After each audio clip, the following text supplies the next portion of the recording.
Again நான் ரொம்ப டேரிங்காக சொல்கிறேன், ஒரு டிவோர்ஸ் கேஸ் ஒரு ஹஸ்பண்ட் அண்ட் ஒய்ஃப்குள்ளார பிரச்சனை வந்துருச்சு அப்படின்னா மகளிர் காவல் நிலையம்குள்ளார ஃபர்ஸ்ட் அந்த பொண்ணு ஸ்டெப் இன் பண்ணிட்டாங்க அப்படின்னா ஆப்வியஸாக அந்த ஸ்டேஷனுக்குள்ளார போகிற ஆண் அக்யூஸ்டாக தான் பார்க்கப்படுறான். பெண் விக்டிமாவும் ஆண் அக்யூஸ்டாவும் தான் பார்க்கப்படுறான். ஸ்டார்டிங்ல இருந்தே ரிஸ்க் எடுத்துக்கிட்டே இருந்திருக்கேன் நான். அந்த லிமிடேஷனுக்குள்ளார இப்போ டெலிவிஷன்ல இருந்து நான் படத்தில் நடிக்கிறேன் அப்படிங்கும்போது, இப்போ டெலிவிஷனில் என்னை இப்படிலாம் பார்த்துருக்காங்க, அப்போ படத்தில் நான் இதெல்லாம் பண்ணிட்டேன்னா ஒருவேளை பிடிக்காம போயிருமோ அப்படின்ற பயம் எனக்கு ஸ்டார்டிங்ல இருந்தே இல்லை. பாவம் பொல்லாததை விட ஜோவோட வெற்றி தான் எனக்கு பெரிய சந்தோஷத்தை கொடுத்துச்சு. அது வந்து அதுக்கு இதெல்லாம் நம்ம எழுதுறோம் அப்படின்னா இனிமேல் ஹீரோ பேர் ராம்லாம் வைக்காம இருக்கிறது கொஞ்சம் சேஃப்னு நினைக்கிறேன்ல. எனக்கு நடக்கிறத வச்சு பார்த்தா ஆமா, இந்த கதையை பொறுத்தளவு அவனை சுத்தி நடக்கிற பிரச்சனைகள் சிலதெல்லாம் இருக்கும். ஓரளவுக்கு அவன் அப்பாவி அப்படின்ற மாதிரி தான். ஆமா ஆப்வியஸா. ஸோ அந்த அந்த கேரக்டரோட மீட்டர்ல பொண்ணு கிடைக்காம கல்யாணத்துக்கு கஷ்டப்பட்டுட்டு அந்த ஒரு ஏஜ் தாண்டி காலையில வந்து குளிக்க போறதுக்கு முன்னாடி பல்லு விளக்கும் போது திடீர்னு வெள்ள முடி தெரிஞ்சதுன்னா ஒரு பயம் வரும்ல. சொல்லாதீங்க தயவுசெய்து. வந்து ஒரு கமர்ஷியலான படம். ஸோ ரொம்ப வைப்ரண்டான கலர்ஸ் நிறைய இருக்கணும் அப்படின்றதுல நிறைய ப்ளே பண்ணியிருக்கோம். அண்ட் இன்னும் கொஞ்சம் நான் இதுவரையும் பண்ண படங்கள்ல இருந்து இன்னும் கொஞ்சம் பெரிய படமா இது தெரியும். ஒரு ஐயோ இந்த சீரியல்லாம் ஏன் தான் பாக்குறாங்களோ உட்காந்துக்கிட்டு, இது பாக்குறதுக்கு பதிலாக வேற ஏதாவது உருப்படியா பண்ணலாம்ல அப்படின்னு சொல்ற மாதிரி தான் நிறைய குடும்பங்கள் இயங்கிட்டு. ஆமா, நீங்க அதுல பர்சனலா அவ்வளோ டிராவல் பண்ணதுனால நான் கேட்குறேன். அப்படி ஒன்று இருக்குதான். ஆக்சுவலி அதை சொல்றவங்கள இந்த சோஷியல் மீடியாவில் ஆக்டிவா இருக்கவங்க நீங்க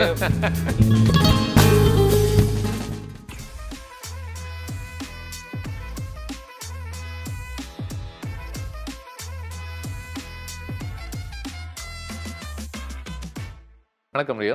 வணக்கம். ரியோ ராஜன் சொல்லலாம்னு நினைச்சேன், ஆனா நீங்க ராஜ் டிராப் பண்ணிட்டீங்கன்னு நினைக்கிறேன்ல. நான் டிராப் பண்ணல. ஆக்சுவலி சன் மியூசிக்ல இருந்து அட்ரஸ் பண்ணதே என்ன ரியோன் தான் அட்ரஸ் பண்ணிட்டு இருந்தது. ஷோஸ்ல எல்லாத்துலயுமே நான் அப்படி தான் அட்ரஸ் பண்ணிட்டு இருந்தேன். ஓகே. பட் படத்துல பேர் போடும்போது என்ன பேர் போடும்போது ரியோ ராஜன்றது தான் என்னோட பேரு. ஸோ நான் ரியோ ராஜன் சொன்னேன், அப்படி போட்டுட்டு இருந்தோம். பட் என்னோட டைரக்டர் வந்து ரியோன் போடணும்னு ஆசைப்பட்டாரு. பிகாஸ் அவர் சன் மியூசிக்ல இருந்து ஃபாலோ பண்ணனால அவர் போடணும்னு ஆசைப்பட்டாரு. சிமிலர்லி மிஸ்கின் சார் வந்து ஒரு ஷோல சொன்னார். ஆமா, அந்த அவர் சொன்னது ஞாபகம் இருக்கு. ஸோ அப்படி நடக்கவும் எனக்கு அது பெரிய சேஞ்சா இல்லையே, ரியோ என் பேர் தானே. கரெக்ட், அவ்வளவுதான். இல்ல உங்க பேர் தான். அட்லீஸ்ட் நிறைய பேருக்கு வந்து பேரே மாத்தி கேக்குறாங்க, ஏன் இதுல இருந்து ரியோன்னு போடுறீங்க? முன்னாடி இருந்தே ரியோ தானே என் பேரு அப்படின்ற மாதிரி இருந்தது. அவ்வளவுதான். ஐ திங்க் அந்த மிஷ்கினோட கிளிப் கொஞ்சம் பரவலாக ஷேர் பண்ணப்பட்டதுனால ஓ சரி ஓகே, இப்போ அவர் வகுத்த வழியில நம்ம போகலாம் அப்படின்ற மாதிரி. அப்படின்னாலும் அது எனக்கு ஓகே தான். அவர் மாதிரி ஒருத்தர் சொல்லும்போது வைநாட் கரெக்ட் தானே. அவரு பேரையே மாத்தலாம் சொல்லல, இருக்க பேர்ல இதை மட்டும் சொல்லு அப்படின்னு நிறைய பேருக்கு அப்படியும் சொல்லுவாங்க இல்ல. ஆமா, ஆனா இப்போல்லாம் ஐ திங்க் அது ஒரு காலத்து பாரம்பரியம் நினைக்கிறேன்ல. இப்போ அந்த மாதிரி எப்பயுமே நான் சில பேர்லாம் பார்த்திருக்கேன், பேரை வந்து நியூமராலஜிக்காக இல்ல இப்படி கூப்பிட்டா இந்த சவுண்டிங்னால நல்லா இருக்கும் அப்படின்னு சொல்லி மிஸ்கின் சார் சொல்லும் போதே அதான் சொல்லியிருப்பாரு. ராஜ்ல எஜ்ஜு அது முடியுது, ஓ அதுதான் மேல போகுது அப்படின்னு சொன்னார்ல. பயங்கரமா இருக்கும்ல, என்னென்னவோ சொல்றாங்களே. ஆமா, அப்படி சொல்லும்போது அந்த மாதிரி நிறைய பேர் யோசிச்சு மாத்தவும் செய்யறாங்க. இப்ப நிறைய பேர் பாக்குறேன் நான். ஓகே, நம்ம பேசுறதுக்கான காரணம் ரெண்டு. ஒன்னு, ஒரு விதத்துல நம்ம ஆண் பாவம் பொல்லாததனுடைய வெற்றியை முன்னிட்டு அதுக்குள்ளேயே நம்ம அங்கங்க இறங்கலாம் அப்படின்னு நினைக்கிறேன். ரெண்டு, உங்களுடைய next film is up for release, Raman Leela. 21 அது ராமின் லீலா தானா அப்படின்னு இன்னும் தெரியல. ஆக்சுவலி இந்த இன்டர்வியூ எடுக்கும்போது in middle of that discussion நாங்கள் இருக்கிறது. டைட்டில் பொறுத்து சென்சாரில் வந்து அந்த நேம் ராம்ன்ற நேம் சென்சிட்டிவாக இருக்கிறதுனால அது மாற்றணுன்ற மாதிரி ஒரு டிஸ்கஷனில் இருக்குது. ஸோ இப்போ அதுதான் டைட்டிலா இல்லை மாறுதா அப்படின்றது தெரில. கடவுளை குறிக்கிற ஒரே காரணத்துக்கு அப்படிதான் சொல்லியிருக்காங்க. பட் நான் அதுக்குள்ள ரொம்ப டீப்பாக போகல நான். பிகாஸ் நான் ஸ்ட்ரைட்டாக சென்சார் போர்டை ஃபேஸ் பண்ணலை. ஸோ ஃபேஸ் பண்ணது என்னோட டைரக்டரும் ப்ரொடியூசரும். ஸோ அங்கே என்ன டிஸ்கஷன் நடந்தது அப்படின்னு தெரியாமல் நான் அதுக்குள்ள டீப்பாக போகல. பட் அங்கேருந்து வந்திருக்க ஸ்டேட்மெண்ட் படி ராமன்ற நேம் ரொம்ப சென்சிட்டிவாக இருக்குது அப்படின்றனால இதை மாற்றுங்கன்னு சொல்லியிருக்காங்க. ஸோ அந்த டிஸ்கஷனில் இருக்கும். மாற்றமா இல்லையான்னு தெரியல. அதுக்கு இதெல்லாம் நம்ம எழுதுறோம் அப்படின்னா இனிமேல் ஹீரோ பேர் ராம்லாம் வைக்காம இருக்கிறது கொஞ்சம் சேஃப்னு நினைக்கிறேன்ல. எனக்கு நடக்கிறத வச்சு பார்த்தா ஆமா, உங்க ப்ரோட்டாகனிஸ்ட் வந்து உத்தம புத்திரனாக எந்த விதத்திலையுமே தவறே செய்யாத ஒரு ஆணாக இருந்தால் அப்போ நீங்க வைக்கலாம்னு நினைக்கிறேன். அந்த பேர் அப்போ சிக்கல் இருக்காதுன்னு நினைக்கிறேன். சோ இது ராமின் லீலா தானா இல்ல ரகுவின் லீலாவா இல்ல வேற ஏதாவது லீலாவா அப்படின்ட்டு உங்க ப்ரோட்டாகனிஸ்ட் கேரக்டரோட பேர் அது ராம், என்னோட கேரக்டர் நேம். ஓகே. படம் கதையா பார்த்தா அதுக்குள்ளார இன்னொருத்தோட பேரும் ராம் இருக்கும். ஸோ ட்ரெய்லர்ல நீங்க பார்த்துருக்கலாம். ட்ரெய்லர்ல என் பேர் ரகுராம், என்னோட ஃப்ரெண்டோட பேர் ராம். ஸோ அதை வச்சு ஒன்று இருக்கு படத்துக்குள்ள. பார்க்கும்போது ட்ரெய்லர் பார்த்தேன், பார்க்கும்போது இட்ஸ் லைக் பாவம் உங்களுக்கு தான் கல்யாணத்துல எவ்வளவு பிரச்சனை அப்படின்ற மாதிரி. எல்லா கல்யாணத்துலயுமே ஒரு பிரச்சனை இருக்கும். Love either it is love marriage or arrange marriage எதுவாக இருந்தாலுமே கல்யாணம்னா ஒரு கலவரம் இருந்து தான் தீரும். ஆமா. ஸோ இந்த கல்யாணத்துக்குள்ளார ஒரு கலவரம் இருக்குது. ஸோ அதை பற்றி பேசுகிற படம் தான். பட் ட்ரெய்லரில் மென்ஷன் பண்ண மாதிரி கல்யாணம்னாவே காமனாக எல்லாருக்கும் இருக்க சில பிரச்சனைகள்லாம் இருக்கும்ல, அதையும் அட்ரஸ் பண்ணி தான் பண்ணியிருக்கோம். ஓகே. எனக்கு ஒன்று சொல்லுங்கள். இப்போ நீங்கள் ஒரு கதையை தேர்ந்தெடுக்கும் போது இந்த பிரச்சனை ஒரு படமாக்கக்கூடிய பிரச்சனை அளவுக்கு இது ஒரு பிரச்சனை தான் அப்படின்ற ஒரு முடிவை நீங்கள் எப்படி எடுக்கிறீங்க? எது போதுமானதாக இருக்கு? எனக்கு போதுமானதாக தோன்றது காமனாக எல்லார் வாழ்க்கையிலையும் அது கனெக்டடாக இருக்கா அப்படின்றது தான். பட் ராமின் லீலா இந்த படத்தை பொறுத்த கதையை வரைக்கும் இது எல்லாருக்கும் நடக்கிற கதையான்னு கேட்டால் கிடையாது. இது ஒரு அன்யூஷுவல் ஒரு இன்சிடென்ட் ஒன்று இருக்கும் இந்த படத்துக்குள்ளார, ஒரு அன்யூஷுவலான ட்விஸ்ட் ஒன்று இருக்கு. ஆமா, அதுக்கு ஒரு அது எல்லார் லைஃப்லையும் கொடுக்குறீங்க சாயங்காலம் சின்னன்ற மாதிரி. ஆமாம். ஸோ அது எல்லார் லைஃப்லையும் நடக்குமான்னு கேட்டால் இல்லை. பட் கல்யாணத்துக்குள்ளார இருக்க பிரச்சனைகள் பார்க்கும்போது என்ன எக்ஸைட் பண்ணி அந்த கதையை போய் சொல்லணும்னு தோன்றதுக்கான காரணம் காமனா எல்லாருனாலையும் அந்த கேரக்டர் கூட கனெக்ட் பண்ணிக்க முடியுமா, இந்த மாதிரியான சில விஷயங்கள் வந்து எல்லாருமே கோ த்ரூ பண்றாங்களா அப்படின்றதான். பிகாஸ் நம்ம படத்துல நான் நடிக்கிறேன் அப்படிங்கும்போது நான் ஒரு பெரிய ஸ்டாரு, இது நான் வரும்போதே என்னோட என் மேல ஒரு எக்ஸ்பெக்டேஷன்ல அப்படிலாம் வரப்போறது இல்லை. வர்றவங்க என்ன எக்ஸ்பெக்டேஷன் வருவாங்க, நம்மள மாதிரி ஒரு பையன் நம்ம இந்த கதையை பார்க்கும்போது எனக்கு எக்ஸைட்டிங்கா இருக்கணும், இவ்வளவுதான் அவங்களோட தாட்டா இருக்கு. கதை கேட்கும்போது எனக்கும் அவ்வளவுதான் தாட் இருக்கு. ஸோ எனக்கு காமனான ஒரு பர்சனா இருக்குமா, அந்த கதை வந்து எல்லாருக்குமே கனெக்ட் பண்ணி அவங்க என்ஜாய் பண்ற மாதிரி படமா இருக்குமா, அப்படிதான், அவ்வளவுதான். ஸோ ஆல்மோஸ்ட் இப்போ ஒரு ரிலேஷன்ஷிப் ஃபிலிம், ஒரு லோவர் மிடில் கிளாஸோ மிடில் கிளாஸ் பையனோ அந்த மாதிரி ஒரு கேரக்டர்னா ஓரளவுக்கு நீங்க அந்த பாக்ஸ்க்குள்ள பொருந்தக்கூடிய ஒரு நடிகராக பார்க்கப்படுறீங்க. ஆமா, கரெக்டா? என்ன நானும் மெயினா என்ன நான் அப்படிதான் பாத்துக்கிறேன். அப்படியா? ஓகே. இப்போ இந்த ராம் அப்படின்ற ஒரு கேரக்டர் பொறுத்த வரைக்கும் அவன் செய்யக்கூடிய சில பிரச்சனைகளோ தவறுகளோ அவனுக்குள்ள ஏதாவது ஒன்று இருக்கும்ல, அவனுடைய சிக்கல்கள்னு ஏதாவது ஒன்று, அது உங்க கூட அட்டாச் பண்ணிக்கக்கூடிய சிக்கல்கள் ஏதாவது ஞாபகம் இருக்கா உங்களுக்கு? அவன் பண்ற பிரச்சனைன்னு இருக்காது. ஆக்சுவலி இந்த கதையை பொறுத்தளவு அவனை சுத்தி நடக்கிற பிரச்சனைகள் சிலதெல்லாம் இருக்கும். ஒரு அளவுக்கு அவன் அப்பாவி அப்படின்ற மாதிரி தான். ஆமா, ஆப்வியஸா. ஸோ அந்த கேரக்டரோட மீட்டர்ல பொண்ணு கிடைக்காம கல்யாணத்துக்கு கஷ்டப்பட்டுட்டு அந்த ஒரு ஏஜ் தாண்டி காலையில வந்து குளிக்க போறதுக்கு முன்னாடி பல்லு விளக்கும் போது திடீர்னு வெள்ள முடி தெரிஞ்சதுன்னா ஒரு பயம் வரும்ல. சொல்லாதீங்க தயவுசெய்து. ஸோ அந்த மாதிரி ஒரு பையன் திடீர்னு காலையில் பார்க்கும்போது வெள்ள முடி வந்துருச்சு, ஐயோ வயசு தாண்டி போயிட்டு இருக்கே, நம்ம கல்யாணம் ஆகுமா இல்லையா அப்படின்னு பதட்டத்தில் இருக்க ஒரு பையன். அவனுக்கு ஒரு பொண்ணு கிடைக்கிறா, அந்த கல்யாணத்தை நோக்கி பண்ற டிராவல்ல இருக்கக்கூடிய ஒரு பெரிய பிரச்சனை. ஸோ இதை நோக்கி தான் இந்த படம் இருக்கு. நீங்க சினிமாவுக்கு வர்றதுக்கு முன்னாடியில இருந்தே உங்களை நிறைய பேருக்கு தெரியும் இல்லையா? நீங்க டிவியில் ஒர்க் பண்ணியிருக்கீங்க. இந்த மாதிரி ஒர்க்னால சினிமா நடிச்ச பிறகு, அதுவும் ஒரு வெற்றி படம் அப்படின்ற ஒரு அந்தஸ்து ஒரு படத்துக்கு கிடைச்ச பிறகு, ரியோ அப்படின்ற ஒரு பர்சனுடைய பர்செப்ஷன் என்னவா இருக்கு இன்னைக்கு சொசைட்டில? அது எப்படி மாறி இருக்கிறதா நீங்க பாக்குறீங்க? அடுத்த படத்து மேல இருக்க எதிர்பார்ப்பு அதிகமா இருக்கு அப்படின்றது மட்டும்தான். ஸோ எனக்கு பெரிய மேஜர் டிஃப்ரெண்ட்டாக நான் ஃபீல் பண்ணுறது, இப்போ ஒரு படம் ஒரு நல்ல பேர் வாங்குது, ஸோ அந்த நல்ல பேரை தாண்டி அந்த படம் நல்லா சம்பாதிக்குது, இது ரெண்டுமே ஒரு படத்தில் நடந்துருச்சு அப்படின்னா அடுத்த படத்து மேலே இருக்க எதிர்பார்ப்பு அதிகமாகுது அப்படின்னு எனக்கு தோணுது.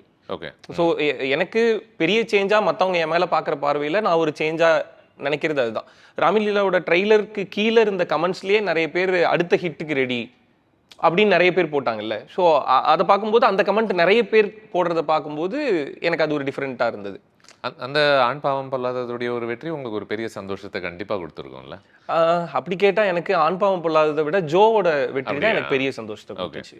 அது வந்து எனக்கு என் மேலே ஒரு கான்ஃபிடென்ட் இருந்திருக்கும், என்னை சுற்றி இருக்கவங்களுக்கு இருந்திருக்கும். பட் டெலிவிஷனில் என்னை பார்த்துட்டு இருந்தவங்க ஸ்க்ரீனில் என்ன அந்த அந்த கேரக்டராகவும் நான் எடுத்துக்கிட்ட கதாபாத்திரமாகவும் என்னை அக்செப்ட் பண்ணிக்கிறது தான் ஃபர்ஸ்ட் ஒரு ஆக்டரோட சக்ஸஸ்.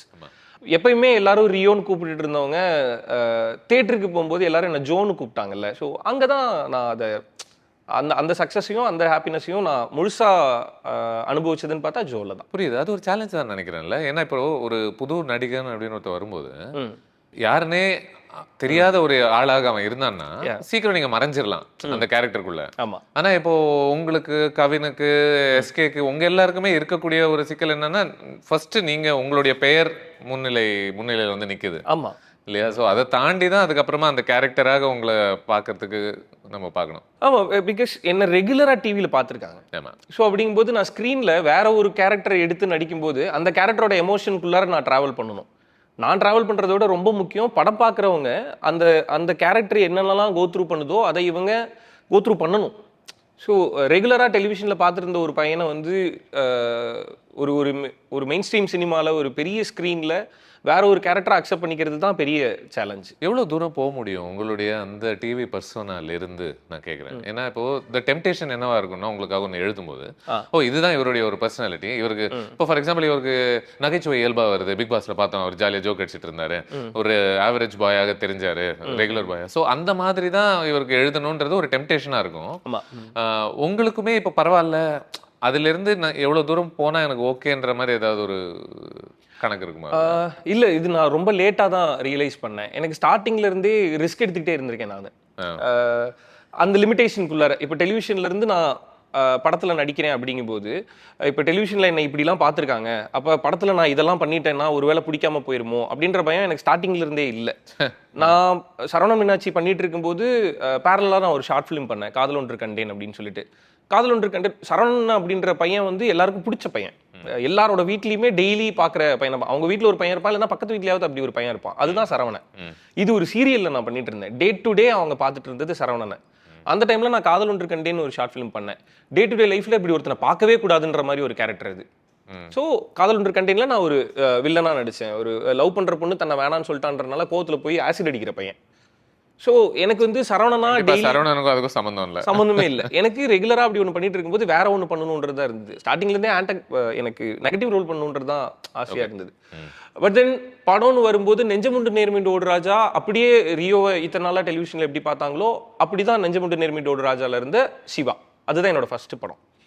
அதுக்கப்புறம் எனக்கு பிளான் பண்ணி பண்ணணும் வந்தது. அதுவும் ஒரு ரெகுலரான பையனா இருந்தது. பட் லேட்டாக நான் படமாக பண்ணும்போது என்ன மாதிரி படம் பண்ணணும் அப்படின்னு ஒன்று தேடுவோம் இல்லையா? ஸோ தேடும்போது நானுமே ஜாலியான படங்கள் பண்ணலாம் அப்படின்ற மைண்ட் செட்டில் தான். பிகாஸ் நான் தேட்டர் போனேன்னா நான் என்ன மாதிரி படத்தை ப்ரிஃபர் பண்ணுறனோ அந்த மாதிரி படத்தில் நடிக்கணும்னு எனக்கு இருந்தது. பட் சம்வேர் எனக்கு அது இல்லை, நம்மளை இப்படியே ஒரு ஆக்டராக பார்த்துருவாங்க, இல்லை இது பிரேக் பண்ணணும், வேற ஏதாவது பண்ணணும் அப்படின்னு தேடும்போது நம்ம தேடுறோம், நம்ம யோசிக்கிறோன்றது வேற, நம்ம கூடவே இருக்கவங்களுக்கு நம்மளை தெரிய நம்ம எவ்வளோ கேபபிள், நமக்கு என்ன வரும்ன்றது மெயினாக நமக்கு தெரியறத விட அவங்களுக்கு தான் தெரியும். ஸோ அப்படிதான் எனக்கு ஜோ வந்தது. ஸோ ஹரிஹரன் ராம் எனக்கு நரேட் பண்ணும்போது ரொம்ப சீரியஸான ஒரு லவ் ஸ்டோரி அண்ட் அதுக்குள்ளார ஒரு முக்கியமான ஹியூமன் வேல்யூவை பேசியிருந்தான். ஒரு ரிலேஷன்ஷிப்பை பற்றி ரொம்ப அழகாக எக்ஸ்பிளைன் பண்ணியிருந்தான். அண்ட் இந்த ரிலேஷன்ஷிப்போ இல்லை நமக்கு வேணும்னு வாழ்க்கையில் ஆசைப்பட்ட ஒரு விஷயம் கிடைக்கலன்றதுக்காக நம்ம தப்பான முடிவு எடுக்கக்கூடாது. பிகாஸ் வாழ்க்கையில் நம்ம ஆசைப்பட்ட விஷயம் கிடைக்கல அப்படின்னா வாழ்க்கை நம்மளுக்கு வேற ஏதோ ஒன்று கொடுக்கறதுக்காக வெயிட் பண்ணுது அப்படின்றது அந்த படத்தில் ரொம்ப அழகாக நீங்கள் நம்புறீங்க. ஐயா, நானும் அதை நம்புறேன். நம்ம ஆசைப்பட்டது ஒன்று கிடைக்கலன்னா வாழ்க்கை அதை விட பெருசாக ஏதோ நமக்கு கொடுக்கறதுக்கு அது காத்துட்டு இருக்கு அப்படின்னு அர்த்தம். ஸோ அந்த கதை சொல்லும்போது எனக்கு அது ரெகுலராக பார்த்துட்டு இருந்த ரியோ இல்லை. ஃபர்ஸ்ட் அந்த கதையை கேட்டு முடிச்சோடனேயுமே இந்த கதையை நம்ம சொல்லணும், இப்படி ஒரு லவ் ஸ்டோரியை அழகாக கொண்டு போய் ப்ரெசென்ட் பண்ணணும் அப்படின்னு எனக்கு ஆசை இருந்தது. ஸோ அகைன் டெலிவிஷனில் என்னை பார்த்துட்டு இருந்தாங்க. நான் மீன்வேல் நான் அப்போ டெலிவிஷன்லையும் இருந்துகிட்டு தான் இருந்தேன். டெலிவிஷனில் பண்ணிகிட்டே இருக்கும்போது ஜோ மாதிரி ஒரு படம் பண்ணும்போது எனக்கு அது எக்ஸைட்டிங்காக இருந்தது. ரெகுலராக பார்க்குற ரியோவா அதில் இருக்க மாட்டான்னு தோணுச்சு. ஒரு நீங்கள் டெலிவிஷன் சொல்கிறதுனால அதை பொறுத்த ஒரு தவறான பிம்பம்னு ஏதாவது ஒன்று இருக்கிறதா நீங்கள் பார்க்குறீங்களா? ஜென்ரலாக நீங்கள் இப்போ ஒர்க் பண்ணியிருக்கிறதுனால இப்போ ஜென்ரலாக ஒரு பரவலான பார்வை என்ன, ஐயோ இந்த சீரியல்லாம் ஏன் தான் பார்க்குறாங்களோ உட்காந்துக்கிட்டு, பார்க்குறவங்க அத்தனை பேர் இருக்கும் பட்சத்தில் கூட இதில் அதே தான் திரும்ப திரும்ப கடைஞ்சிக்கிட்டு இருக்காங்க, இழுத்துக்கிட்டே இருக்காங்க, ஒன்றுமே நடக்காது, இதையே வச்சு ஓட்டிகிட்டு இருக்காங்க, இது பார்க்குறதுக்கு பதிலாக வேறு ஏதாவது உருப்படியாக பண்ணலாம்ல அப்படின்னு சொல்கிற மாதிரி தான் நிறைய குடும்பங்கள் இயங்கிக்கிட்டு இருக்காங்க. நீங்கள் அதில் பர்சனலாக அவ்வளோ ட்ராவல் பண்ணதுனால நான் கேட்குறேன். நான் அப்படி ஒன்று இருக்குதான். ஆக்சுவலி அதை சொல்கிறவங்கள இந்த சோஷியல் மீடியாவில் ஆக்டிவாக இருக்கவங்க, நீங்கள் போய் இப்போ யோசிச்சு பாருங்களேன். நீங்கள் உங்கள் வீட்டுக்கு போகிறீங்க, ஸோ சே ஃபார் எக்ஸாம்பிள் அந்த கமெண்ட் போடுறாங்கல்ல, அவங்களோட வீட்டுக்குள்ளார போனீங்கன்னா அந்த கமெண்ட் போடுறவர் மட்டும்தான் சீரியல் மேலே அப்படி ஒரு ஃபேஸில் இருப்பார். அவர் ஏன் அந்த ஃபேஸில் இருப்பாருன்னா அவர் வீட்டில் இருக்கவங்க எல்லாருமே சீரியலை லவ் பண்ணி பார்த்துட்டு இருக்கவங்களா இருப்பாங்க. ஸோ மெஜாரிட்டி என்ன கேட்டால் டெலிவிஷனில் சீரியல் பார்க்குறவங்க தான் என்ன கேட்டால் மெஜாரிட்டி. என்னோட அம்மா பார்ப்பாங்க, என் பாட்டி பார்ப்பாங்க, என் பக்கத்து வீட்டில் இருக்க ஆண்டி பார்ப்பாங்க, எனக்கு தெரிஞ்ச சித்தி பெரியமாலேருந்து எல்லாருமே சீரியலை பார்க்குறவங்க தான், இன்னுமே பார்த்துட்டு இருக்கவங்க தான். என்னதான் ஸ்டைலாக போயிட்டு சீரியல்லாம் அவன் உட்காந்து பார்ப்பான் அப்படின்னு சொல்லிகிட்டே இருந்தாலுமே அவங்களுமே இப்போ இப்போ இப்போ வெப் சீரிஸ் நிறைய வருது இல்ல, அதுவும் மைக்ரோ டிராமாஸ் இதெல்லாம் வருது இல்ல, இது பாக்குறவங்க யாரு? இப்ப அந்த கமெண்ட் போட்டுட்டு இருக்கவங்க தான் மைக்ரோ டிராமான்னு ஸ்டைலா வேற ஒரு பேர்ல அதை பார்த்துட்டு தான் இருக்காங்க. இன்னுமே நீங்க இப்ப ஹார்ட் பீட்னு ஒரு வெப் சீரிஸ் இருக்கு, அது 100 எபிசோட்ஸ் வரப்போற ஒரு வெப் சீரிஸ். அது அதோட எபிசோட் வந்ததுன்னா இந்தியாஸ் நம்பர் 1ல இருக்குது. அப்போ அப்போ பார்க்குறாங்கன்னு தானே அர்த்தம். ஸோ மெஜாரிட்டி பார்க்குறாங்க. ஆனா ஒரு ஆர்ட் வேல்யூ சம்ஹவ் அதுக்கு கொடுக்கப்படுறது கிடையாது. சார் ஒரு ஆர்ட் வேல்யூ சொல்றேன் நான். இது ஒரு உயர்ந்த கலை அப்படின்ற ஒரு அந்தஸ்து அதுக்கு கொடுக்கப்படுறது கிடையாது இல்லையா பரவலாக. அது அது அது அதுல அது நியாயம்தான் நீங்க நினைக்கிறீங்களா? இல்லை எல்லாமே ஒர்க் தானே. இப்போ அதுக்கு செட் ஆஃப் கேட்டகரிஸ் இருக்கு. இப்போ வெப் சீரிஸ்க்குன்னு சில அவார்ட்ஸ் இருக்கு. இப்போ ஆர்ட் கேட்டகரினா நீங்க என்ன சொல்றீங்க, அதற்கான அங்கீகாரம் கொடுக்கப்படக்கூடிய அதற்கான அங்கீகாரத்தை தர விருதுகளை தான் நம்ம வந்து கேட்டகரைஸ் பண்ணோம். அது ஒரு உயர்ந்த கலையாக பார்க்க உயர்ந்த கலையா பார்க்கறதுக்கு என்ன தராங்க, விருது தராங்க. ஸோ அவார்ட்ஸ் வரப்போகுது. இப்போ ஒரு ஒரு ஒரு நல்ல ஆர்ட் ஃபிலிம் ஒன்று பண்ணியிருக்காங்க அப்படின்னா அதோட ஸ்டாண்டர்ட் எங்க போய் நியமிக்கிறோம்னா அந்த டைரக்டர் பொறுத்தளவு தான் எடுத்தது பெஸ்ட். பட் அதற்கான அங்கீகாரம் அப்படின்றது அந்த விருதுகள் மேலதான் போய் நிக்குது. என்ன கேட்டா என்னோட பாயிண்ட் ஆஃப் வியூல இந்த மாதிரி வெப் சீரிஸ்க்கு இதுக்குன்னு சில அவார்ட்ஸ் இருக்கு, இதற்கான கேட்டகரைஸும் இருக்கு. அதுல எது பெஸ்ட் வெப் சீரிஸ், எது பெஸ்ட் சீரிஸ் அப்படின்ற அவார்ட்ஸ் அதுக்கும் இருக்கு. ஸோ ஏதோ ஒரு வகையில இந்த டிவி அப்படின்ற ஒரு லிமிடேஷனை தாண்டி இந்த வெப் சீரிஸும் இயங்க ஆரம்பிச்சிருக்குன்னு சொல்றீங்க இல்லையா? இப்போ இல்ல அது மேல பார்வை டிவிக்கும் ஒரு பெரிய வித்தியாசம் இருந்துச்சுல கிராஃப்ட் பொறுத்த வரைக்கும். ஆமா விஷுவலா ரொம்ப என்ன சொல்றது அன்இமேஜினேட்டிவா இருக்கும். டிவில வர ஒர்க் யூசுவலா இருந்துச்சு அப்படி வேணா நம்ம சொல்லலாம்.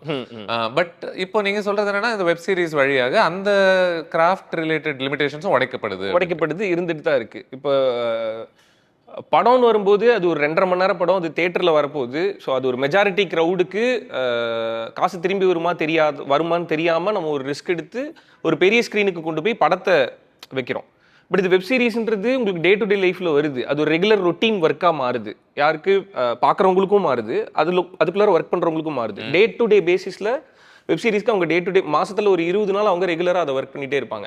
அப்ப அதற்கான பொருட்செலவு கண்டிப்பா லிமிடேஷன் பண்ணப்படும். ஸோ அந்த பொருட்செலவு லிமிடேஷன்ஸ் பண்ணப்படும் போது அதோட விஷுவல் மேக்கிங்கும் சரி, அதோட விஷுவல் அப்பீலிங்கும் சரி, கண்டிப்பா அந்த பொருட்செலவுக்கு ஏத்த மாதிரி தான். கடைசியா இது கேட்கவா, இந்த படங்கள் கொடுக்காதது இது என்ன கொடுக்குதுன்னு நினைக்கிறீங்க? இந்த மீடியம் டே டு டே லைஃப்ல நம்ம கூட கனெக்டடா இருந்துகிட்டே இருக்கு. என்ன நடந்தாலுமே பக்கத்து வீட்டுல என்ன நடக்குதுன்னு தெரிஞ்சுக்கிறதுக்கு ஆசைப்படுறவன் தான் நம்ம.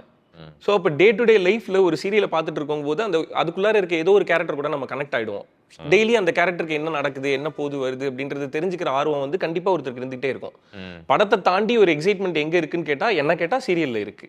ஓகே டே டு டே அவங்க அதை ஃபாலோ பண்ணுவாங்க. நீங்க அதில் ஒர்க் பண்ணலன்னா நீங்க பாப்பீங்களா? நான் சரவணன் மீனாட்சி ஒர்க் பண்ணியிருக்கேன். நான் பண்ணிருக்கீங்க. அட் சம் பாயிண்ட் நான் அதை பார்க்கறத ஸ்டாப் பண்ணேன். அப்படியே பட் ஆனால் அது ஒரு எக்ஸைட்மெண்ட்ல நான் அதை ரெகுலரா பார்த்துட்டு தான் இருந்தேன். ஓகே ஒரு பாயிண்ட்டுக்கு மேலே எனக்கு சொன்ன கதை இல்லாமல் வேற கதையெல்லாம் எடுக்க ஆரம்பிச்சாங்க. அப்போ அதை பார்க்கறத ஸ்டாப் பண்ணேன். புரியுது. இந்த நான் ஆண் பாவம் போல பார்த்தேன். அதுவும் முக்கியமாக அது உருவாக்குன ஒரு எனர்ஜியை நான் கவனிச்சேன் இல்லையா? அது பரவலாக பேசப்பட்ட ஒரு படமாக இருந்துச்சு. அதில் இருக்கக்கூடிய டாபிக்ஸை வெவ்வேறு மனிதர்கள் வெவ்வேறு இடங்கள்ல இருந்து அதை சார்ந்து நின்றவங்க இருந்தாங்க, அதை எதிர்த்து நின்றவங்க சில பேர் இருந்தாங்க இல்லையா? அந்த ஒரு டாபிக் இவ்வளோ பாப் கல்ச்சருக்குள்ள இது ஸ்ட்ராங்கா இறங்கிருச்சு இந்த படம் அப்படின்றதுனாலேயே இது கண்டிப்பா பார்த்து ஆகணும், இது என்னன்றது புரிஞ்சுக்கணும் அப்படின்ற ஒரு இடத்துல தான் நான் பார்த்தேன். அதனுடைய ரைட்டிங் ரொம்ப கிளவரா இருந்துச்சுன்னு நினைச்சேன் நான். கண்டிப்பா எனர்ஜெட்டிக்கா இருந்துச்சு இல்லையா? எந்த விதத்திலையுமே உங்களை சாய விடாத ஒரு ரைட்டிங்காகவும் ஒரு படமா இருந்துச்சுன்னு நினைக்கிறேன். உங்களுக்கு ரொம்ப பிடிச்ச ஒரு அம்சம் என்ன அந்த படத்தை பொறுத்த வரைக்கும்? ஆண் பாவம் பொல்லாததுல எல்லாரோட ஃபேமிலிக்குள்ளார என்ன நடக்குமோ அதை வந்து ரொம்ப ரொம்ப கரெக்டா அப்ரோச் பண்ணியிருந்தாரு அந்த ரைட்டர் சிவகுமார் எழுதியிருந்தாரு. ஸோ ஃபர்ஸ்ட் அந்த பவுண்டை படிக்கும்போது யூஸ்வலாக நான் என்ன பண்ணுவேன்னா கதை கேட்பேன். ஃபர்ஸ்ட் கேட்ட கதையை புக்கில் படிப்பேன், அதுக்கப்புறமேட்டு அந்த டைரக்டர் கூட டிஸ்கஸ் பண்ணுவேன். இதுதான் என்னோட ப்ராசஸ். ஆண் பாவம் பொல்லாதது பொறுத்தளவு என்கிட்ட சொன்னது என்னன்னா, இல்லை நீ கேட்க வேண்டாம், ஃபர்ஸ்ட் படி, அதுக்கப்புறம் நரேட் பண்ணுறோம் அப்படின்ற மாதிரி சொன்னாங்க. நான் ஃபஸ்ட்டு படித்த கதை கேட்காம படித்த பவுண்டுனா ஆண் பாவம் பொல்லாதது தான். ஸோ அது படிக்கும்போது படித்து முடிச்சோன்னுமே எனக்கு புரிஞ்சிருச்சு ஏன் அப்படி சொன்னாங்கன்ட்டு. ஏன்னா நான் கதை கேட்கறது எதுக்குன்னா அந்த டேரக்டர் யாரை எப்படி விஷுவல் பண்ணுறாங்க, எந்த கேரக்டர் எப்படி பிஹேவ் பண்ணுன்றது நரேஷனில் கேட்டால் தான் தெரியும். நான் படிக்கும்போது நான் இஷ்டத்துக்கு விஷுவல் பண்ணுறேன். அதனால தான் நான் அந்த ப்ராசஸில் இருந்தேன். அதை உடச்சி இது படிக்கும்போது எனக்கு என்ன விஷுவல் பண்ணிக்க முடிஞ்சுது. புரியுது. என்னை தாண்டி எவ்ரி சிச்சுவேஷனில் எனக்கு தெரிஞ்ச என்னோட ஃப்ரெண்ட்ஸை, என் வீட்டில் நடந்தது, என் அப்பாவுக்கு இல்லை என் சித்தப்பாவுக்கு பெரியப்பாவுக்கு, இது எல்லாத்தையுமே என்னால் அதுக்குள்ளார விஷுவல் பண்ண முடிஞ்சுது. மெயினாக என்னை எக்ஸைட் பண்ணது என்னன்னா, இதை சொல்லணும்னு தோணுச்சு. அந்த செகண்ட் ஹாஃபோட எண்டில் ஃபர்ஸ்ட் ஸ்டார்டிங்ல இருந்து வரும்போது நான் ஆம்பளை அப்படின்னு சம்டைம் அவன் ஸ்டாண்ட் எடுத்திருப்பான், நான் பொம்பளை அப்படின்னு சொல்லி அந்த பொண்ணு சம்டைம் ஸ்டாண்ட் எடுத்திருக்கோம். டுவர்ட்ஸ் தி எண்ட் வரும்போது அந்த நான் வெடிச்சு சிரிச்சு நான் என்ஜாய் பண்ணது எல்லாமே போய் நான் ஒரு மாதிரி அமைதியா அந்த புக்ல அவங்க என்ன சொல்ல வராங்கன்றதை கேட்க ஆரம்பிச்சேன். டுவர்ட்ஸ் தி எண்ட் அவங்க சொன்னது, குடும்ப வாழ்க்கை அப்படின்னு வரும்போது 50-50 ஒன்று கிடையவே கிடையாது. ஒரு சமயம் அவன் 70 அந்த பொண்ணு 30, ஒரு சமயம் இந்த பொண்ணு 70 அவன் 30, இதுதான் 50-50 அப்படின்றது வந்து ரொம்ப தெளிவா இருந்தது. நான் ஒரு 2 லைன்ல சொல்லிட்டேன், புரியுது. பட் நான் அந்த பவுண்ட்ல படிக்கும்போது ஒரு செகண்ட் ஹாஃபோட மிட்ல இருந்து அதுதான் இருந்தது. I understand. ஆமா, 2 பேருமே தனித்தனியா கோவமா பிரிஞ்சிருந்தாலுமே 2 பேரையும் மிஸ் பண்றத ரொம்ப அழகா ரைட்டிங்லேயே இருந்தது. புரியுது. ஸோ ஃபேமிலி லைஃப் எமோஷனலா ஒரு வேல்யூ அதுக்குள்ள இருந்துச்சு, ரொம்ப அழகா இருந்தது. நம்ம கொஞ்சம் முன்னாடி போய் பார்த்தோம்னா எஸ்வி சேகர் படம், ஸோ இந்த எஸ்வி சேகர் சார் மாதிரியான படம், விசு சாரோட படம், இந்த வரவேட்டனா செலவு பார்த்தனா இந்த மாதிரியான படம் ஒரு காலனிக்குள்ளாரியே இருக்கும், அதுக்குள்ளாரியே ஒரு 4 ஃபேமிலி இருக்கும், அதை சுற்றி இருக்க ஹியூமன் வேல்யூஸ், அதுக்குள்ள இருக்க ஃபேமிலி வேல்யூஸ் பற்றின படம்லாம் இருக்குல்ல, இதெல்லாம் நான் ரொம்ப மிஸ் பண்ணேன். இந்த பவுண்டை படிக்கும்போது இது அந்த மாதிரியான ஒரு படம் இருந்தது. அதுக்குள்ளார ஒரு 4-5 ஃபேமிலி இல்லைனாலுமே ஒரே ஃபேமிலி தான். புரியுது. அந்த ஹஸ்பண்ட் அண்ட் ஒய்ஃபை பற்றி ரொம்ப அழகா அண்டர்ஸ்டாண்ட் பண்ணிக்கிட்டு சொல்லிக்கிட்ட மாதிரி இருந்தது. ஓகே, அந்த பொண்ணுக்கு நிறைய நாலேஜ் இருக்கலாம், இல்லை கம்மியாக இருக்கலாம், இந்த பையனுக்கு நிறைய நாலேஜ் இருக்கலாம், கம்மியாக இருக்கலாம், என்ன வேணா இருக்கலாம். கல்யாணம் ஆகி அந்த வீட்டுக்குள்ளார இருக்கும்போது அவங்க 2 பேரும் எவ்வளோ அழகாக லவ் பண்ணுறாங்க. சம் எக்ஸ்டர்னல் ஃபோர்ஸஸ் இருக்குல்ல, இந்த சோஷியல் மீடியானாலேயோ இல்லை வெளியில் இருக்கவங்க கூட நம்மளை கம்பேர் பண்ணிக்கிறதா இருக்கட்டும், இல்லை வெளியில் இருக்கவங்க நம்மளை அவங்க கூட கம்பேர் பண்ணுறதா இருக்கட்டும், இதனால இருக்கக்கூடிய பிரச்சனைகள் மட்டும்தான் பிரச்சனையே தவிர உட்காந்து பேசினா எல்லாமே சால்வ் ஆயிடும் அப்படின்றத அந்த படம் ரொம்ப அழகாக சொல்லிச்சு. இப்போ இதுல இருக்கக்கூடிய நீங்க சொன்ன பல ஆங்கிள்ஸ்னால தான் இந்த படம் ஒரு வெற்றி படமாக மாறுச்சு இல்லையா? எமோஷனலா ஏதோ ஒரு வகையில மக்களோட கனெக்ட் ஆயிருக்கு. பட் எனக்கு இதுதான் எக்ஸைட் பண்ணுச்சு. புரியுது. ஸோ இதெல்லாமே தாண்டி இந்த படம் ஒரு விதத்துல ஒரு ஆயுதமாகவும் பயன்படுத்தப்பட்டுச்சு. நீங்க கண்டிப்பா அதை கவனிச்சிருப்பீங்கன்னு நினைக்கிறேன் இல்லையா? எந்த இடத்துல எல்லாம் ஒரு பெண்கள் வந்து ஒரு ஃபெமினிசம் அப்படின்னு பேசுறாங்களோ உங்களெல்லாம் அம்பலப்படுத்திட்டாங்க அந்த படத்துல அப்படின்ற மாதிரியான ஒரு படமாவும் இது பார்க்கப்பட்டுச்சு. அதுல உங்களுக்கு உடன்பாடு உண்டா? நீங்க அதை பொறுத்து என்ன நினைச்சு? கண்டிப்பா கிடையவே கிடையாது. ஸோ அந்த படத்துல ஆண் பாவம் பொல்லாததுல நாங்க அப்படி ஒரு ஸ்டாண்ட் எடுக்கவே இல்லை. ஃபெமினிசம்னா என்னன்னு தெரியாம பேசுறவங்கள தான் நாங்க சொல்லியிருக்கோம். இப்படி சொன்னாதான் நான் போல்டான பொண்ணுன்னு என்னை நினைப்பாங்க அப்படின்றதுக்காக பேசுறது போல்ட்னஸ் கிடையாது. என்னை பொறுத்தளவு எங்க அம்மா தான் பயங்கரமான போல்டு. நான் பார்த்த ரொம்ப ஸ்ட்ராங்கான லேடி என்னோட அம்மா. எங்க அம்மா ஃபெமினிசம் பேசியிருக்காங்களான்னு பார்த்தா எங்க அம்மா ஃபெமினிசம் பேசினது இல்லை, எங்க அம்மா வாழ்ந்து காமிச்சிருக்காங்க. எங்க அப்பாவோட சப்போர்ட் இல்லாமையே 2 பசங்களை அவங்க வளர்த்துருக்காங்க. என்னை பொறுத்தளவு அவங்க தான் பயங்கர ஸ்ட்ராங்கான ஒரு லேடி. நான் ஒன்றும் சொல்ல தப்பா எடுத்துக்காதீங்க. நிறைய முறை என்ன நடக்குதுன்னா, ஒரு ஸ்ட்ராங்கான ஒரு உமன் அப்படின்றவங்க என்ன பண்ண தேவையாக இருக்குன்னா நம்ம சமூகத்துல, இப்ப எங்க அம்மாவே சிங்கிள் மதர் தான். சிங்கிள் மதர் இல்ல சிங்கிள் எப்படி சொல்றேன்னா, பெரிய சப்போர்ட்டே இல்லாம 2 குழந்தைங்களை என்னைய தங்கச்சியா வளர்த்தவங்க. ஓகே, ஆனா ஒரு விதத்துல இப்போ தன்னைத்தானே மறைச்சுக்கிட்டு வேற ஒரு இந்த 2 பேர் தான் என்னுடைய வாழ்க்கை அப்படின்ற அந்த தாய் அப்படின்ற ஒரு இடத்துக்குள்ள போன பிறகுதான் நம்ம சமூகம் வந்து அவங்கள ஒரு ஸ்ட்ராங்கான ஒரு பெண்ணாக அங்கீகரிக்குது. கரெக்டா? இப்போ ஒருவேளை ஏதாவது ஒரு பொண்ணு வந்து இல்ல எனக்கு குழந்தை பெற்றுக்கிறதுலயே ஆசை இல்லை, எனக்கு கல்யாணத்திலேயே ஆசை இல்லை, எனக்கு நான் தனியா இருக்க ஆசைப்படுறேன் இப்படின்ற இந்த மாதிரி சமூகத்துக்கு எதிரான நிலைப்பாடுகள் எடுக்கும் போது இல்லை, அப்போ இந்த சமூகம் அதை ஒத்துக்காது இல்லையா? உடனடியா அதை வந்து இப்போ எங்க அமெரிக்கால இருந்து கத்துட்டு வந்திருக்கியா, இதுதான் ஸ்ட்ரென்த் நினைச்சுன்னு இருக்கியா அப்படின்னு ஒண்ணு பேசுறது ஒண்ணு இருக்குல்ல. ஐ திங்க் அந்த இடத்துல தான் ஒரு சின்ன சிக்கல் வருதுன்னு எனக்கு தோணுது. ஏன்னா நம்ம ஸ்ட்ரென்த்னா நம்ம உடனே தாய்மையை தான் நம்ம பேச வேண்டியதா இருக்குல்ல. அது நான் பார்த்த ஸ்ட்ராங் லேடின்னு சொல்லி நான் எங்க அம்மாவை சொல்றேன். பட் அதுக்குன்னு நான் குழந்தை பெற்றுக்காம கல்யாணம் பண்ணிக்காம இருக்கிறவங்களெல்லாம் ஸ்ட்ராங்கான லேடி இல்லைன்னு நான் சொல்லல. அவங்க எடுத்த நிலைப்பாடுல, அவங்க எடுத்த முடிவுல ஸ்ட்ராங்கா நிக்கிற எல்லா பெண்களுமே ஸ்ட்ராங்கான லேடி தான்.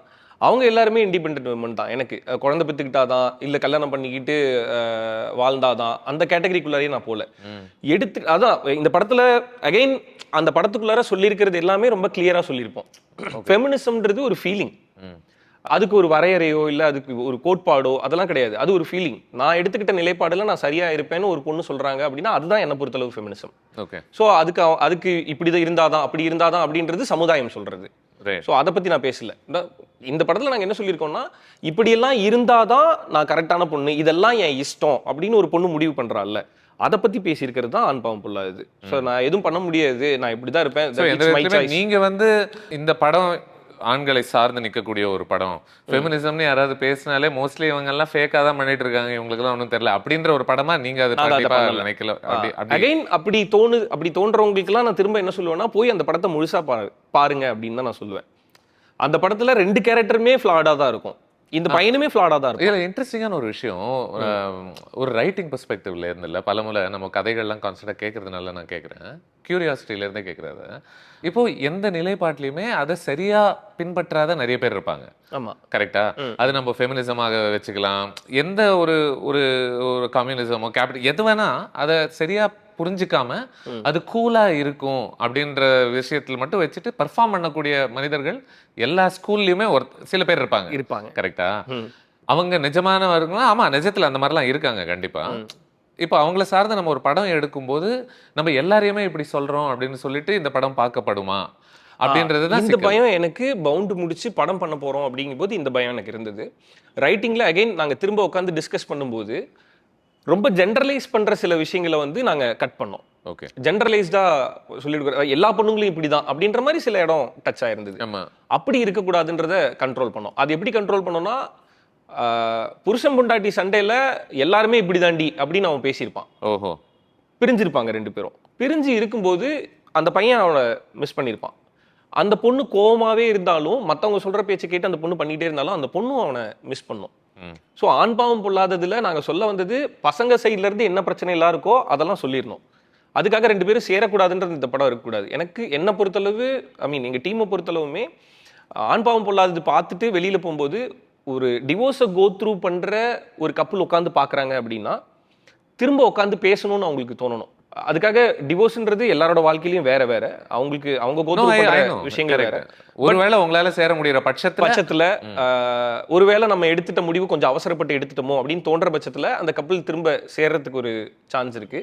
அவங்களுக்கு நடுவில் இருக்க குழந்தை மறுபடியும் அம்மா அப்பாவை ஒன்னா பாக்குறதுக்கான ஒரு வாய்ப்பு இருக்கு. இதுல நாங்க ஸ்டாண்ட் பண்ணிட்டோம். புரியுது. அதனால ரொம்ப காமனைஸ் பண்ணி ஜெனரலைஸ் பண்ணிடக்கூடாதுன்றதுல ரொம்ப கான்சியஸா இருந்தோம். அகைன் ஒரு வீட்டு வேலை செய்யற தீபாக்கா கேரக்டரா இருக்கட்டும், இல்ல வெளியில வந்து இறங்கி களத்துல இறங்கி போராடுற பாரதின்ற மாதிரியான ஒரு ஃபெமினிசம் கேரக்டரா இருந்தாலும் 2 பேரும் என்ன ஸ்டாண்ட் எடுக்கிறாங்கன்றது அந்த படத்துல ரொம்ப அழகா சொல்லியிருப்போம். இந்த பக்கம் தன்னோட வீட்டுல தான் பொண்டாட்டி இப்படியெல்லாம் இருக்கணும்னு நினைச்சுக்கிட்டு இருந்த அந்த ஹீரோ ஃப்ளாடு கேரக்டர் தான். அவன் உட்காந்துருக்கும் போது அதே வீட்டில் தீபாக்கா வீட்டு வேலை தான் செஞ்சுட்டு இருப்பாங்க. ஆனால் அவங்க சொல்றது என்னவா இருக்கும்னா, என் வீட்டில் இத்தனை வருஷமா நான் சமைச்சுக்கிட்டு தான் இருக்கேன், நான் புடவை கட்டிட்டு தான் இருக்கேன். இவன் சொல்லும்போது பாரு இந்த அக்கா டெய்லி புடவை தான் கட்டிட்டு இருக்காங்க, இவங்க என்னைக்காவது கம்ப்ளைண்ட் பண்ணியிருக்காங்களா அப்படின்னா அந்த அக்கா திரும்பி டக்குன்னு சொல்றது, நான் பிடிச்சி தான் கட்டுறேன்னு யாருப்பா சொன்னா அப்படின்னு அவங்க சொல்லியிருப்பாங்க. ஸோ அமைதியா இருக்கிறவங்களுக்குள்ளார என்ன உணர்வு இருக்குன்றத தீபாக்கா மூலியமா சொல்லியிருப்போம். ரொம்ப லவுடரா இருக்கிற களத்துல இறங்கி போராடுற பாரதி மாதிரி ஒரு கேரக்டர் என்ன சொல்லியிருப்பாங்க அப்படின்னா, இந்த வேலையெல்லாம் நான் ஏன் செய்யணும் அப்படின்னு கேட்கறது தான் ஃபெமினிசம்னு யார் சொன்னா? என் புருஷனுக்கு காஃபி வேணுமான்னு கேட்கறது லவ், உங்ககிட்ட நான் கேட்டது ஹாஸ்பிட்டாலிட்டி, இது 2க்கும் வித்தியாசம் இருக்கு அப்படின்னு பாரதி மாதிரி ஒரு கேரக்டர் சொல்லும். இதை வந்து ரொம்ப கான்சியஸா நம்ம வந்து படத்துல எல்லாரையுமே ஜெனரலைஸ் பண்ணி எல்லா பொண்ணுங்களும் இப்படிதான் சொல்லிடக்கூடாதுன்றதுக்காக தான் இப்படி எல்லாம் கேரக்டரைஸ் வச்சிருந்தது. ரைட். பட் நம்ம படத்துல ரொம்ப உஷாராக எழுதப்பட்ட படம். I can tell you. அதாவது நீங்க ரொம்ப சுலபமாக இதை ஒத்தி வச்சிட முடியாத மாதிரி எழுதப்பட்ட படம் தான் நினைக்கிறேன். ஏன்னா நீங்க எது சொன்னாலுமே அதுக்கு எதிராக ஒரு எவிடன்ஸ் அந்த படத்துக்குள்ளேயே இருக்கும்னு நினைக்கிறேன். கண்டிப்பா. நாங்க 2 மணி நேரம் 2 நிமிஷத்துல ஒரு கதையை சொல்ல போறோம். ஸோ அந்த 2 மணி நேரம் 2 நிமிஷத்துல முக்கியமான விஷயங்களை அட்ரஸ் பண்ணாம போகக்கூடாதுன்றதுல ரொம்ப கான்சியஸா இருந்தோம். ரைட். அந்த ரன் டைம் ரொம்ப இன்ட்ரெஸ்டிங்காக நீங்க சொல்லும்போது, ஏன்னா ஆல்மோஸ்ட் நோ தமிழ் ஃபிலிம் 2 மணி நேரம் படங்கள் மெஜாரிட்டியான படங்கள் கிடையாது இல்லையா? ஸோ இது என்ன கான்சியஸா வேலை செஞ்சு அது அந்த டியூரேஷன் கொண்டு வரப்பட்ட படமா இல்ல ஃப்ரம் தி புக்? அப்படியா? ஆமா. Okay. So it was always that. ஆமா. போஸ்ட்ல எடுத்து முடிச்சுட்டு வரும்போது பார்க்கும்போது கூட 2 hours 15 minutes இருந்தது. பட் மெயின்லி நான் வந்து ஸ்டாண்ட் பண்ணேன், இது வந்து எல்லாரும் விசிட் பண்ற மாதிரி இருக்கணும். ஸோ அப்படிங்கும்போது அது 2 hours. சில ஐடியாஸ் அட்ராக்டிவா இருக்கும், ஆனா அது 2.25 மணி நேரம் அளவுக்கு அட்ராக்டிவா இருக்குமா அப்படின்றது தான் கேள்வியாக இருக்கு நிறைய படங்கள்ல இல்லையா? ஆமா. இதே படம் மேபி ஒரு 2 மணி நேரமாக இருந்திருந்தால் இந்த ஐடியா இன்னும் ஷார்ப்பா ரெஜிஸ்டர் ஆயிருக்குமோ அப்படின்ற மாதிரி நிறைய இருக்கு இல்ல? ஸோ இது பவுண்ட்ல இருந்தே எனக்கு இருந்தது அதுதான். சிம்பிள். இப்படி இருந்து பார்ப்போமே, ஒரு 2 மணி நேரம் படம் அப்படின்னா ஒரு நாளைக்கு 5 ஷோ போட முடியும், நிறைய பேர் வர முடியும், நிறைய பேர் பார்க்க முடியும். ஸோ அங்கிருந்து அதை விசிட் பண்ணிக்கிட்டேன். அவ்வளோ. ஓகே. ஆனா ஒரு முக்கியமான ஒரு விஷயம் வந்து ஆண்களுடைய பிரச்சனைகளும் பேசப்பட வேண்டும் தான் நானும் நினைக்கிறேன் இல்லையா? அதுல எனக்கு கண்டிப்பா உடன்பாடு உண்டு. I mean again we are talking about ஆண் பாவம் பொல்லாததுன்றனால அது எங்கிருந்து ஆரம்பிச்சதுன்றத சொல்லிடுறேன். ஓகே. அந்த படத்துல ஒரு போலீஸ் ஸ்டேஷன் சீன் ஒன்று இருக்கும். ஸோ அங்கேருந்து தான் அந்த படம் ஆரம்பிச்சது. ஓகே. எனக்கு தெரிஞ்சு டிவோர்ஸ் கோ த்ரூ பண்ண நிறைய ஃப்ரெண்ட்ஸ் இருக்காங்க. அண்டு நம்ம சோஷியல் மீடியாவில் பார்த்த நிறைய வீடியோஸ் இருக்குது, சோஷியல் மீடியாவில் கேள்விப்பட்ட நிறைய செய்திகள் இருக்குது. டிவோர்ஸை கோ த்ரூ பண்ணுற ஆண்கள் நிறைய பேர் வந்து அந்த ப்ரெஷரை ஹேண்டில் பண்ண முடியாமல் சூசைட் பண்ணிக்கிறாங்க அப்படின்றது நம்ம பார்த்தோம். அகைன் நான் ரொம்ப டேரிங்காக சொல்கிறேன், ஒரு டிவோர்ஸ் கேஸ் ஒரு ஹஸ்பண்ட் அண்ட் ஒய்ஃப்குள்ளார பிரச்சனை வந்துருச்சு அப்படின்னா மகளிர் காவல் நிலையம்குள்ளார ஃபஸ்ட் அந்த பொண்ணு ஸ்டெப் இன் பண்ணிட்டாங்க அப்படின்னா ஆப்வியஸாக அந்த ஸ்டேஷனுக்குள்ளார போகிற ஆண் அக்யூஸ்டாக தான் பார்க்கப்படுறான். என்னன்னு விசாரணைக்கு போகிறதுக்கு முன்னாடியே எடுத்து வைக்கிற முதல் ஸ்டெப்லேயே பெண் விக்டிமாவும் ஆண் அக்யூஸ்டாவும் தான் பார்க்கப்படுறான். அவங்க என்ன காரணத்துக்காக வேணாலும் அந்த போலீஸ் ஸ்டேஷனுக்குள்ளார போயிருக்கலாம், அவங்களுக்கு என்ன பிரச்சனை வேணாலும் இருந்திருக்கலாம். நுழையும் போதே ஆண்கள் அக்யூஸ்டாக தான் ட்ரீட் பண்ணப்படுறாங்க. மகளிர் காவல் நிலையம் அப்படின்னு வரும்போது அகைன் அது ஒரு டிவோர்ஸ் கேஸாக இருக்க பட்சத்தில் உள்ள நுழையிற ஆண் அக்யூஸ்டாக மட்டுமே பார்க்கப்படுறான். ஸோ எனக்கு அதை எங்கேயாவது அட்ரஸ் பண்ணணும் அப்படின்னு தோணுச்சு. எனக்கு இது சாத்தியமானு தெரியல. நான் இதை பற்றி யோசிச்சுட்டு இருக்கும்போது எனக்கு என்ன தோணுச்சுன்னா, ஆண்கள் பிரச்சனையை நம்ம பேசணும், ரொம்ப முக்கியம். ஏன்னா இது உளவியல் ரீதியா நிறைய சிக்கல்கள் இருக்கு ஒரு ஆணினுடைய ஒரு வாழ்க்கையில. சமூகத்துல நீ ஒரு ஆணுன்னு சொல்லப்பட வேண்டிய ஒரு இடத்துல நீ இருக்கணும்னா நீ இதெல்லாம் தான் பண்ணி ஆகணும், உனக்கு விருப்பம் இருக்கோ இல்லையோன்றதெல்லாம் தாண்டி அப்படின்ற பல ப்ரெஷர்ஸுக்கு உட்படக்கூடிய ஒரு ஜெண்டராக தான் இருக்கு இந்த மேல் ஜெண்டரு. ஆனா இந்த மேல் ஜெண்டருடைய பிரச்சனையை பேசும்போது பெண்களை எதிரிகளாக வில்லன்களாக ஆக்காம பண்ண முடியுமா, அப்படிதானே பண்ணணும் அப்படின்றது மட்டும் தான் நான் யோசிச்சுட்டு இருந்தேன். இது ஸ்பெசிஃபிக்கா ஆண் பாவம் பத்தி மட்டும் இல்லை, ஜென்ரலா நான் சொல்றேன் நான். ஏன்னா பல முறை வந்து நம்ம ஒன்னத்தை உயர்த்தி பேசும்போது ஆட்டோமேட்டிக்கா நம்ம என்ன பண்ண வேண்டி இருக்குன்னா ரைட்டிங்ல உன்னால நீ அமைதியா இரு, நாங்க இதை பத்தி பண்ணிட்டு இருக்கோம் அப்படின்ற ஒரு ஐ திங்க் எல்லாருமே பாவம் தான் இல்ல. அதுக்குன்னு இப்ப பெண் பாவம் பொல்லாததுன்னு ஒன்னு எடுத்தா ஆண்கள் பக்கத்துல இருந்து என்னென்ன தப்பு இருக்குன்றது எங்களால தைரியமா சொல்ல முடியும். பட் சம்வேர் நிறைய கூட இருக்கும்னு நினைக்கிறேன். இன்னும் நிறைய இருக்கு. அந்த விதத்துல நான் அப்படிதான் ஸ்டாண்ட் பண்ணுவேன். இப்ப நான் பெண்களோட சைட்ல இருக்க பிரச்சனையை சொல்ல போறேன்னா அதுல இன்னும் இதை விட அதிகமாவே நிறைய இருக்கு. ஆனா இந்த பிரச்சனை இருக்குல்ல, இப்ப நான் சொன்ன மாதிரி இந்த போலீஸ் ஸ்டேஷன்ல நடக்கிறதா இருக்கட்டும், இல்ல ஒரு டிவோர்ஸ் கோ த்ரூ பண்ணும்போது அந்த ஆண்கள் மேல வைக்கப்படக்கூடிய கட்டளைகளா இருக்கட்டும், இதெல்லாம் ரொம்ப ஹார்ஷா இருக்கு, இதுல சிலதெல்லாம் ரொம்ப தப்பா இருக்கு அப்படின்றத நாங்க சொல்லணும்னு நினைச்சோம். அப்படிங்கும்போது அந்த படத்துல இந்த பொண்ணை தான் நம்ம ஃப்ளாடா காட்ட முடியும். ஸோ இப்படிதான் அதை டிரைவ் பண்ணவே தவிர. ஓகே, உங்களுக்கு நீங்க ஒரு நடிகராக do you have to agree with a film to do it? or சில முறை இப்போ நீங்க இருக்கிற இடத்துல உங்களுக்கு ஒரு வெற்றி படங்கள் குவிப்பது அவசியம் இல்லையா? சோ அந்த இடத்துல இருந்து எனக்கு இதுல முழு உடன்பாடு இல்லை, ஆனா இது எப்படி நம்ம ஊர்ல தெரிக்கும், நம்ம மக்கள் எப்படி இதை பார்த்து ரசிப்பாங்கன்னு என்னால பார்க்க முடியுது, அதனால ஓரளவுக்கு கொஞ்சம் டிங்கரிங் பண்ணி இந்த படம் பண்ணிடலாம் அப்படின்ற மாதிரி நீங்க நினைப்பீங்களா? இல்ல அப்படி ஒரு சாய்ஸ் இதுவரையும் பண்ணல. Okay, and I'm sure that இதுக்கப்புறமேட்டும் அப்படி ஒன்று பண்ண மாட்டேன். நீங்க எப்போ உங்க பர்சனலாக ஒன்று கேட்கலான்னு தோணுது, பிகாஸ் நம்ம படங்கள் வெற்றிகள்னு பேசுறதுனால, எப்போ லாஸ்ட்டாக அவங்க பேங்க் பேலன்ஸை பார்த்து பதறினீங்க, பயப்பட்டீங்க?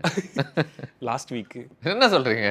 ஆமாம், போன வாரம் இஎம்ஐ கட்ட வேண்டியது இருந்தது, ஒரு காருக்கு டியூ கட்ட வேண்டியது இருந்தது, அண்டு ஆஃபீஸ்க்கு ரெண்ட் அனுப்ப வேண்டியது இருந்தது.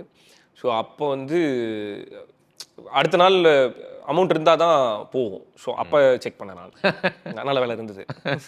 யாராவது கேட்குறவங்க என்ன பண்ணிருப்பாங்க, என்ன ரியோ சொல்கிறீங்க, டிவியில் இவ்வளோ வருஷமாக பண்ணியிருக்கீங்க, படங்கள்லாம் பண்ணிட்டு இருக்கீங்க, சும்மா சொல்லாதீங்க. அதுக்கு நான் என்ன சொல்ல முடியும்?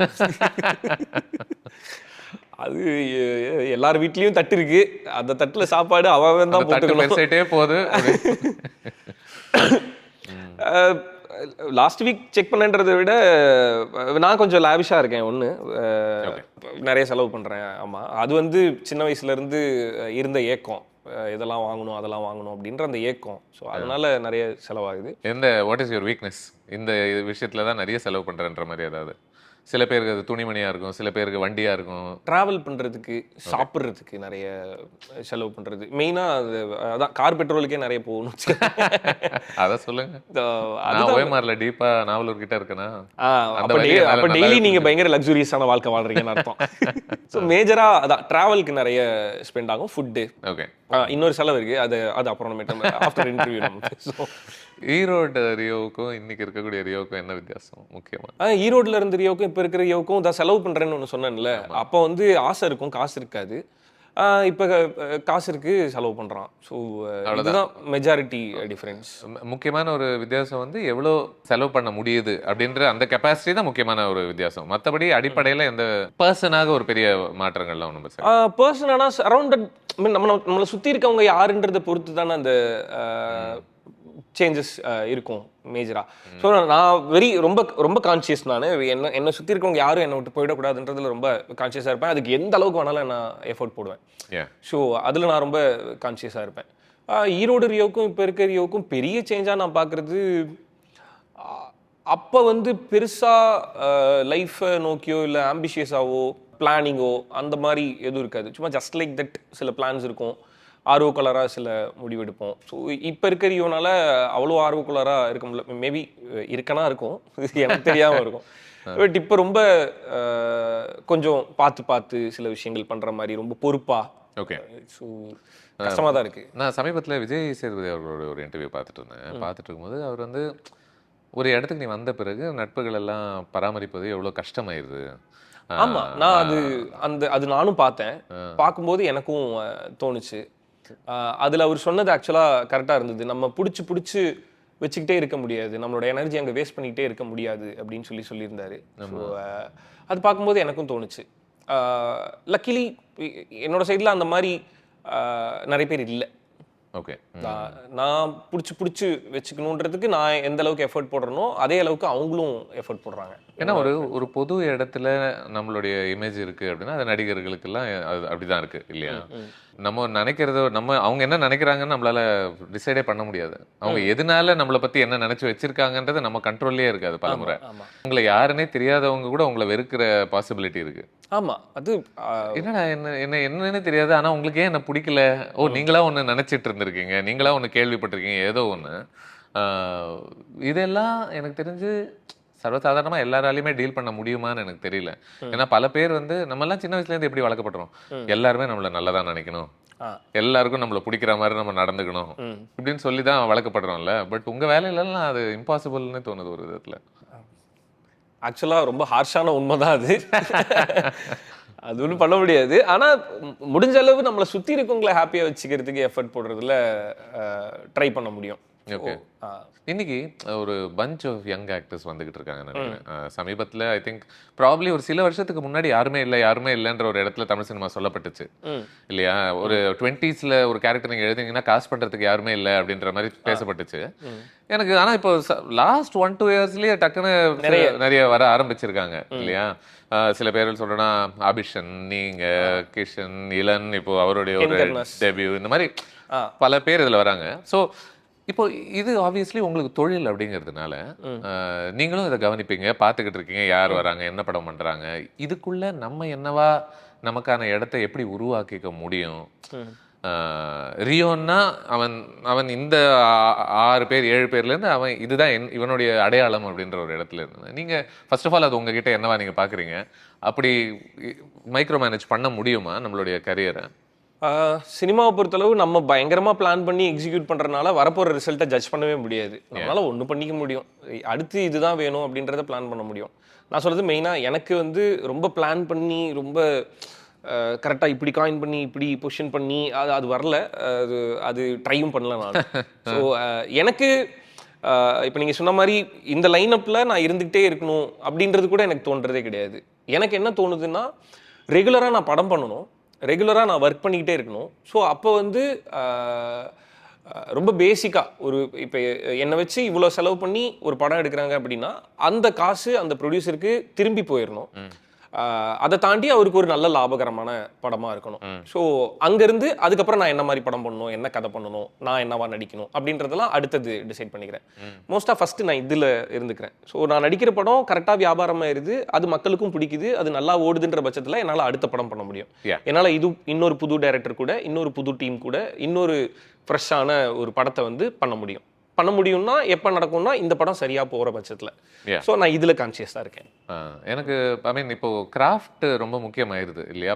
பல முறை வந்து ஒரு படத்தினுடைய அதுதான் இனவே இந்த படத்தினுடைய தரம் என்னவாக இருக்குன்றதே உங்களுக்கு தெரிய வைக்குதுன்னு நினைக்கிறேன் இல்ல? ஒரு ட்ரெய்லர் பார்க்கும்போதே உங்களுக்கு ஒரு தெரிஞ்சிடும், நீங்க ஜட்ஜ் பண்ணிடலாம் இது எப்படி ஸ்டேஜ் பண்ணியிருப்பாங்க, இதுல சினிமாட்டோகிராஃபி எப்படி இருக்கும், மியூசிக் என்னவா இருக்குன்னு. ஐ திங்க் ஆண்பாவம் நல்லா ஷூட் பண்ணப்பட்ட ஒரு படம்னு நினைக்கிறேன். இட் வாசன்ட் ஜஸ்ட் ஒரு நல்லா எழுதப்பட்ட படம், அப்படியே போற போக்கில் நாங்கள் எடுத்துட்டோம் அப்படின்ற மாதிரியான ஒரு படம் கூட கிடையாது. அப்படி எடுக்கப்பட்ட படம் தான். அப்படி எடுக்கப்பட்ட படம் தானே? இது நான் தப்பா ஆனா சொல்ல. விஷுவலா எனக்கு அப்படி தெரியல, அப்படி வேணா சொல்றேன். ஓகே, அப்ப ஐம் வெரி ஹாப்பி பிகாஸ் அதுக்கு தான் ரொம்ப கான்சியஸாக நாங்கள் எல்லாருமே வேலை பார்த்தோம். அண்ட் பிஃபோர் நான் எக்ஸ்பிளைன் பண்ணுறதுக்கு முன்னாடி நான் ஒன்று சொல்லிடுறேன். நான் ஒரு படத்தில் ஒர்க் பண்ணும்போது நான் ஹீரோவை மட்டும் ஒர்க் பண்ண மாட்டேன், நான் ஒரு கோ டைரக்டராகவும் ஒர்க் பண்ணுவேன். பிகாஸ் நூக் அண்ட் கார்னர் நான் பண்ணுற படத்தில் நான் ரொம்ப கான்சியஸாக ஒர்க் பண்ணுவேன். இப்போ இந்த இன்டர்வியூன்றனால நான் இதை எக்ஸ்பிளைன் பண்ணணும்னு விருப்பப்படுறேன். ஓகே, ஆண்பாவம் பொல்லாது நீங்கள் சொன்னீங்களா அப்படி எந்த ஃப்ளாவும் தெரியலன்ட்டு, அதுக்கு பார்த்துன்றத விட ஒரு சர்டன் ஃபினிஷ் இருந்துச்சுன்ற எல்லாமே கரெக்டா உங்களுக்கு அந்த படத்துல உங்களுக்கு வந்து படத்தோட கிராஃபாவோ இல்ல படத்துல இருக்க டெக்னிக்கல் விதத்துல ஒரு தரக்குறைவே எனக்கு தெரியல, உங்களுக்கு தெரியல. ஆனா எனக்கு நான் ஆஸ் அ டெக்னீஷியனா, நான் ஹீரோன்றதை தள்ளி வச்சிருவோம், ஆஸ் அ டெக்னீஷியனா எனக்கு நிறைய பிரச்சனை இருந்தது ஆண்பாவம் பொல்லாதோட ஃபில்ம் மேக்கிங்ல. நான் சொல்றது நான் ப்ரொடக்ஷனை குறை சொல்லல, நான் என்னோட சினிமாட்டோகிராஃபியோ என்னோட டெக்னீஷியன்ஸ் யாரையுமே நான் விட்டு கொடுக்க மாட்டேன். புரியுது. எங்களுக்கு கொடுக்கப்பட்ட பட்ஜெட் ஒன்று அகைன் அதை ஃபிக்ஸ் பண்றதும் நானே தான். எனக்கு இந்த நம்பருக்குள்ளார பண்ணிட்டோம்னா இது சேஃப், ஸோ இந்த நம்பருக்குள்ளார பண்ணுவோம் அப்படின்னு டிசைட் பண்ணது. ஸோ பிளானிங்னு வரும்போது அந்த படத்தை இன்னும் பயங்கரமா விஷுவலா இன்னும் சூப்பரா எந்த இடங்கள் இன்னும் மேம்படுத்திருக்கலாம்னு நினைக்கிறீங்க அந்த படம் பொறுத்தவரை? என்னோட இன்டர்வல் பிளாக் நான் அப்படி பண்ணியிருந்தா நல்லா இருக்கும், அது வேற, அதுக்கான பிளானிங் அண்ட் எக்ஸிகியூஷன்ஸ் நிறைய இருந்திருக்கணும். இன்டர்வல் பிளாக் வந்து ஹேண்டில் அந்த வீட்டுக்குள்ள ஷூட் பண்ணிருக்கீங்க, வீட்டுக்குள்ள ஷூட் பண்ணது, ஹேண்டில்ல பண்ணது. மோஸ்ட் ஆஃப் த பார்ட் வந்து ஹேண்டில்ல கேமராவை தூக்கிட்டு கேமராமேன் கஷ்டப்பட்டு ஷூட் பண்ணது. ஸோ மாதேஷனா வந்து இப்படி வேணும்னே இதை இப்படி தானே பண்ண முடியும் அப்படின்னு சொன்னா ஒரு நாள்ல கஷ்டப்பட்டு அதை எடுத்து கொடுத்துருவாரு. டேபிள்ல வந்து பார்க்கும்போது விஷுவலாவது தப்பா இல்லை, அது சூப்பரா வந்துருச்சு. ஓகே, பட் இப்போ எனக்கு ஒரு நல்ல பட்ஜெட் இருந்தது, என்னால் அதை ஸ்பெண்ட் பண்ணி எடுத்துருக்க முடியும் அப்படின்னா நாங்கள் ஒரு கிம்பிள் ப்ரிஃபர் பண்ணியிருப்பேன். இல்லைன்னா அட்லீஸ்ட் மினி பாட். பிகாஸ் அது ஒரு ஸ்டேஜிங் ஒன்று இருந்தது இல்லை, சோஃபாவில் உட்காந்துட்டு இருப்பேன், நான் காமாக உட்காந்துட்டு இருப்பேன், ஹீரோயின் வந்து என் பக்கத்தில் உட்காந்து ஜென்ரலாக அவங்க ஜாலியாக தான் அந்த கான்வர்சேஷன் ஆரம்பிப்பாங்க. ஆரம்பிச்சதுக்கு அப்புறமேட்டு ஒரு ஹீட் கிரியேட் ஆகும், ஹீரோயின் எந்திச்சு போய் நிற்பாங்க, நான் இங்கிருந்து நிற்பேன், ஆப்போசிட் ஸ்டேஜிங்கு. அதுக்கப்புறம் ரிமோட்டை தூக்கி அடிச்சுட்டு நான் இப்படி நடந்து வந்து அந்த பக்கம் போவேன். அதுக்கப்புறம் ஹீரோயின் கோவப்பட்டுட்டு திட்டிட்டு இப்படி போகும்போது நில்லுடி அப்படின்னு சொல்லிட்டு அவளை கிராஸ் பண்ணி போவேன். நான் வீட்டுக்குள்ளார ஒரு ட்ராமா ஒன்று பண்ணுவேன், கடைசியில் திரும்ப ஆப்போசிட்டில் வந்து ஸ்டேஜிங் ஆகும். திட்டிட்டு நான் இப்படி போவேன், ஹீரோயின் பின்னாடி போயிட்டு டேபிளை தட்டி விட்டு கீழே விழுவாங்க. இது ஆக்சுவலாக நாங்கள் சிங்கிள் ஷாட்டில் ஷூட் பண்ணோம். ஓகே, ஒரு 3 டேக்கில் ஷூட் பண்ணி முடிச்சிட்டோம். நாங்கள் 2 பேரும் நல்லா பெர்ஃபார்ம் பண்ணோம், 3 டேக்கில் எங்களால் முடிக்க முடிஞ்சுது. பட் டேபிளுக்கு வந்ததுக்கு அப்புறமேட்டு அதை சிங்கிள் ஷாட்டாக வைக்க முடியல. பிகாஸ் அது ஹேண்டில்டாக எடுத்தனால சில ஷாட்டில் ஷேக் இருந்தது, சில ஷாட்டில் வந்து கன்வீனியண்ட்டாக இல்லை. அகைன் அது ஒரு லென்த் கான்வர்சேஷன், அந்த லென்த் வந்து அந்த சிங்கிள் ஷாட்டில் ஃபீல் ஆச்சுது. ஸோ இது ஒரு மினி பாட்டில் இருந்ததுன்னா அந்த லேகும் ஷாட்டாவே நாங்க இது வச்சிருக்க முடியும். ஸோ அது இருந்ததுன்னா இன்னும் பரபரப்பும் உங்களுக்கு தெரியும் இல்லையா? இன்னும் உங்களுக்கு அது பார்க்கும்போது எப்படி இருந்திருக்குன்னா பயங்கரம். ஒரு ஃபைட்டுக்கு மினி பாட் வச்சோம்னா ஒரு எக்ஸைட்மெண்ட் இருக்கு, ஓகே. ஒரு ஹஸ்பண்ட் ஒய்ஃப் சண்டைக்குள்ளார இப்படி ஒன்று பண்ணிருந்தா நம்ம ரசிக்கிற பெரிய பெரிய கான்ஃப்ளிக்ட் எல்லாமே, ரிலேஷன்ஷிப் கான்ஃப்ளிக்ட் எல்லாமே இந்த சிங்கிள் ஷாட்ஸ் எல்லாம் பயங்கரமா ஒர்க் அவுட் ஆகக்கூடிய இடங்களா தான் இருக்கு. எங்களால அது வைக்க முடியல. ஒரு ஐ திங்க் ஒரு 3 கட் வச்சிருப்போம், ஓகே, அது இல்லாம பண்ணிருக்க முடியும். சோ இந்த மாதிரி எனக்கு இருக்கு, அதுல ஒர்க் பண்ண as a டெக்னீஷியனா இந்த இடத்துல இந்த மாதிரிலாம் இருந்திருக்கலாமே அப்படின்றது இருக்கு. அகைன் இந்த கிளைமேக்ஸ்லயுமே சில மொமெண்ட்டுக்கு வந்து இன்னும் செம்மையா பண்ணிருக்கலாம் அப்படின்றதெல்லாம் இருக்கு. இன் கம்பேரிசன் இப்போ இந்த ஃபில்முடைய ஒரு கிராஃப்ட் எப்படி பாக்குறீங்க? இதுல நாங்க கலர்ஸ் வச்சு நிறைய ப்ளே பண்ணியிருக்கோம். ஸோ விக்கிஷ் இது வந்து ஒரு கமர்ஷியலான படம், ஸோ ரொம்ப வைப்ரண்டான கலர்ஸ் நிறைய இருக்கணும் அப்படின்றதுல நிறைய ப்ளே பண்ணியிருக்கோம். சுற்றி பின்னாடி வந்து ஒரு மேரேஜோட மூடு ஒன்று இருந்துகிட்டே இருக்கணுன்றனால சவுண்ட்ஸ் அந்த மாதிரி ட்ரீட் பண்ணியிருக்கோம். செகண்ட் ஹாஃப் ஆரம்பிச்சதுலேருந்து கொஞ்சம் சவுண்டிங்காக உங்களுக்கு ஒரு செலிப்ரேஷன், ஒரு கல்யாணத்தோட மூடு ஒன்று உங்களுக்கு இருந்துகிட்டே இருக்கும். ஸோ அந்த மாதிரி இருக்குது. அண்ட் இன்னும் கொஞ்சம் நான் இதுவரையும் பண்ண படங்கள்ல இருந்து இன்னும் கொஞ்சம் பெரிய படமா இது தெரியும். ஒரு scale wise and mood wise, casting wise. So ஒரு அப்பானா எல்லாருக்கும் தெரிஞ்ச ஒரு முகம் அப்பாவா நடிக்கும் போது தான் இன்னும் சீக்கிரமா கனெக்ட் ஆவாங்க. ஸோ சேத்தன் சார் இருக்காரு. ஸோ இந்த மாதிரி காஸ்டிங்ல இன்னும் கொஞ்சம் கான்சியஸா இருந்திருக்கும், கொஞ்சம் ஓப்பன் அப் ஆயிருக்கு. எஸ், மேக்கிங் வைஸ் அகைன் இந்த படத்துல எங்களுக்கு ஒரு சிங்கிள் ஷாட்ல ஒரு சாங் எடுக்க முடிஞ்சது. ஸோ சிங்கிள் ஷாட் ஆசை முடிஞ்சிருச்சு. ஆமா. ஸோ அந்த மாதிரி இருந்தது. ஸோ டெக்னிக்கலா இன்னும் நாங்கள் கேட்டது எல்லாமே ப்ரொடக்ஷன்ல இருந்து கிடைக்க முடிஞ்சது. இந்த படத்துக்கு இன்னும் பட்ஜெட் அகைன் அது ஆண் பாவம் பொல்லாதது நல்லா போனனால இன்னும் எனக்கு ஒரு நல்ல நம்பர்ல இந்த படம் எடுக்க முடிஞ்சது. ஸோ இதுல இன்னும் நிறைய அந்த மாதிரி எக்ஸ்ப்ளோர். உங்களுக்கு எங்க வந்துச்சு இந்த ஆர்வம் கிராஃப்ட்னால? சினிமா நடிகர்களுக்கு இருந்தாகணும்னு அவசியம் இல்ல, தானே எப்படி பிரசன்ட் பண்ணிக்கணும்ன்றது மட்டும் தெரிஞ்சாலே போதுமானதாக இருக்கு. ஆமா ஆமா, இது எல்லாமே முதல்ல இங்கிருந்து ஆரம்பிக்குது. நான் பண்ற எல்லா படமும் நல்லா போயே ஆகணும்ன்ற கட்டாயம் எனக்கு இருக்கு. ஸோ அங்கிருந்து ஆரம்பிக்கிறது தான். அப்ப எல்லா டிபார்ட்மெண்ட்லயும் இறங்கி வேலை பார்க்கணுன்ற ஆர்வம் அங்கிருந்தே வந்துருது. ஸோ இது எப்படி ஸ்டார்ட் ஆச்சு அப்படின்னா ஃபஸ்ட்டு சினிமாவில் ட்ரை பண்ணிட்டு இருந்திருப்போம்ல. ட்ரை பண்ணிட்டு இருக்கும்போது சோர்ஸ் ஆஃப் இன்கம் இல்லாமல் இருந்தப்போ நான் எல்லா டிபார்ட்மெண்ட்லையும் ஒர்க் பண்ணிருந்தேன்.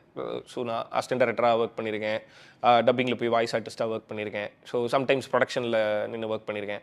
ஸோ இந்த மாதிரி எல்லா ஏரியாலையும் ஒர்க் பண்ணி அங்கேருந்தே அந்தந்த டிபார்ட்மெண்ட் மேலே ஒரு லவ், ஒரு கிரேஸு, மெயினாக எல்லா டிபார்ட்மெண்ட்டும் இல்லை, மெயினாக சினிமா மேலே இருந்த லவ். அதில் உங்களுக்கு ரொம்ப பிடிச்ச ஒரு டிபார்ட்மெண்ட் என்னவா இருந்துச்சு? கொஞ்சம் செட் ஆகாத டிபார்ட்மெண்ட் என்ன இருந்துச்சு? ரொம்ப பிடிச்ச டிபார்ட்மெண்ட்டாக இருந்தது டப்பிங்கில் வாய்ஸ் ஆர்டிஸ்ட்டாக இருந்தது. ரொம்ப பிடிச்ச டிபார்ட்மெண்ட்.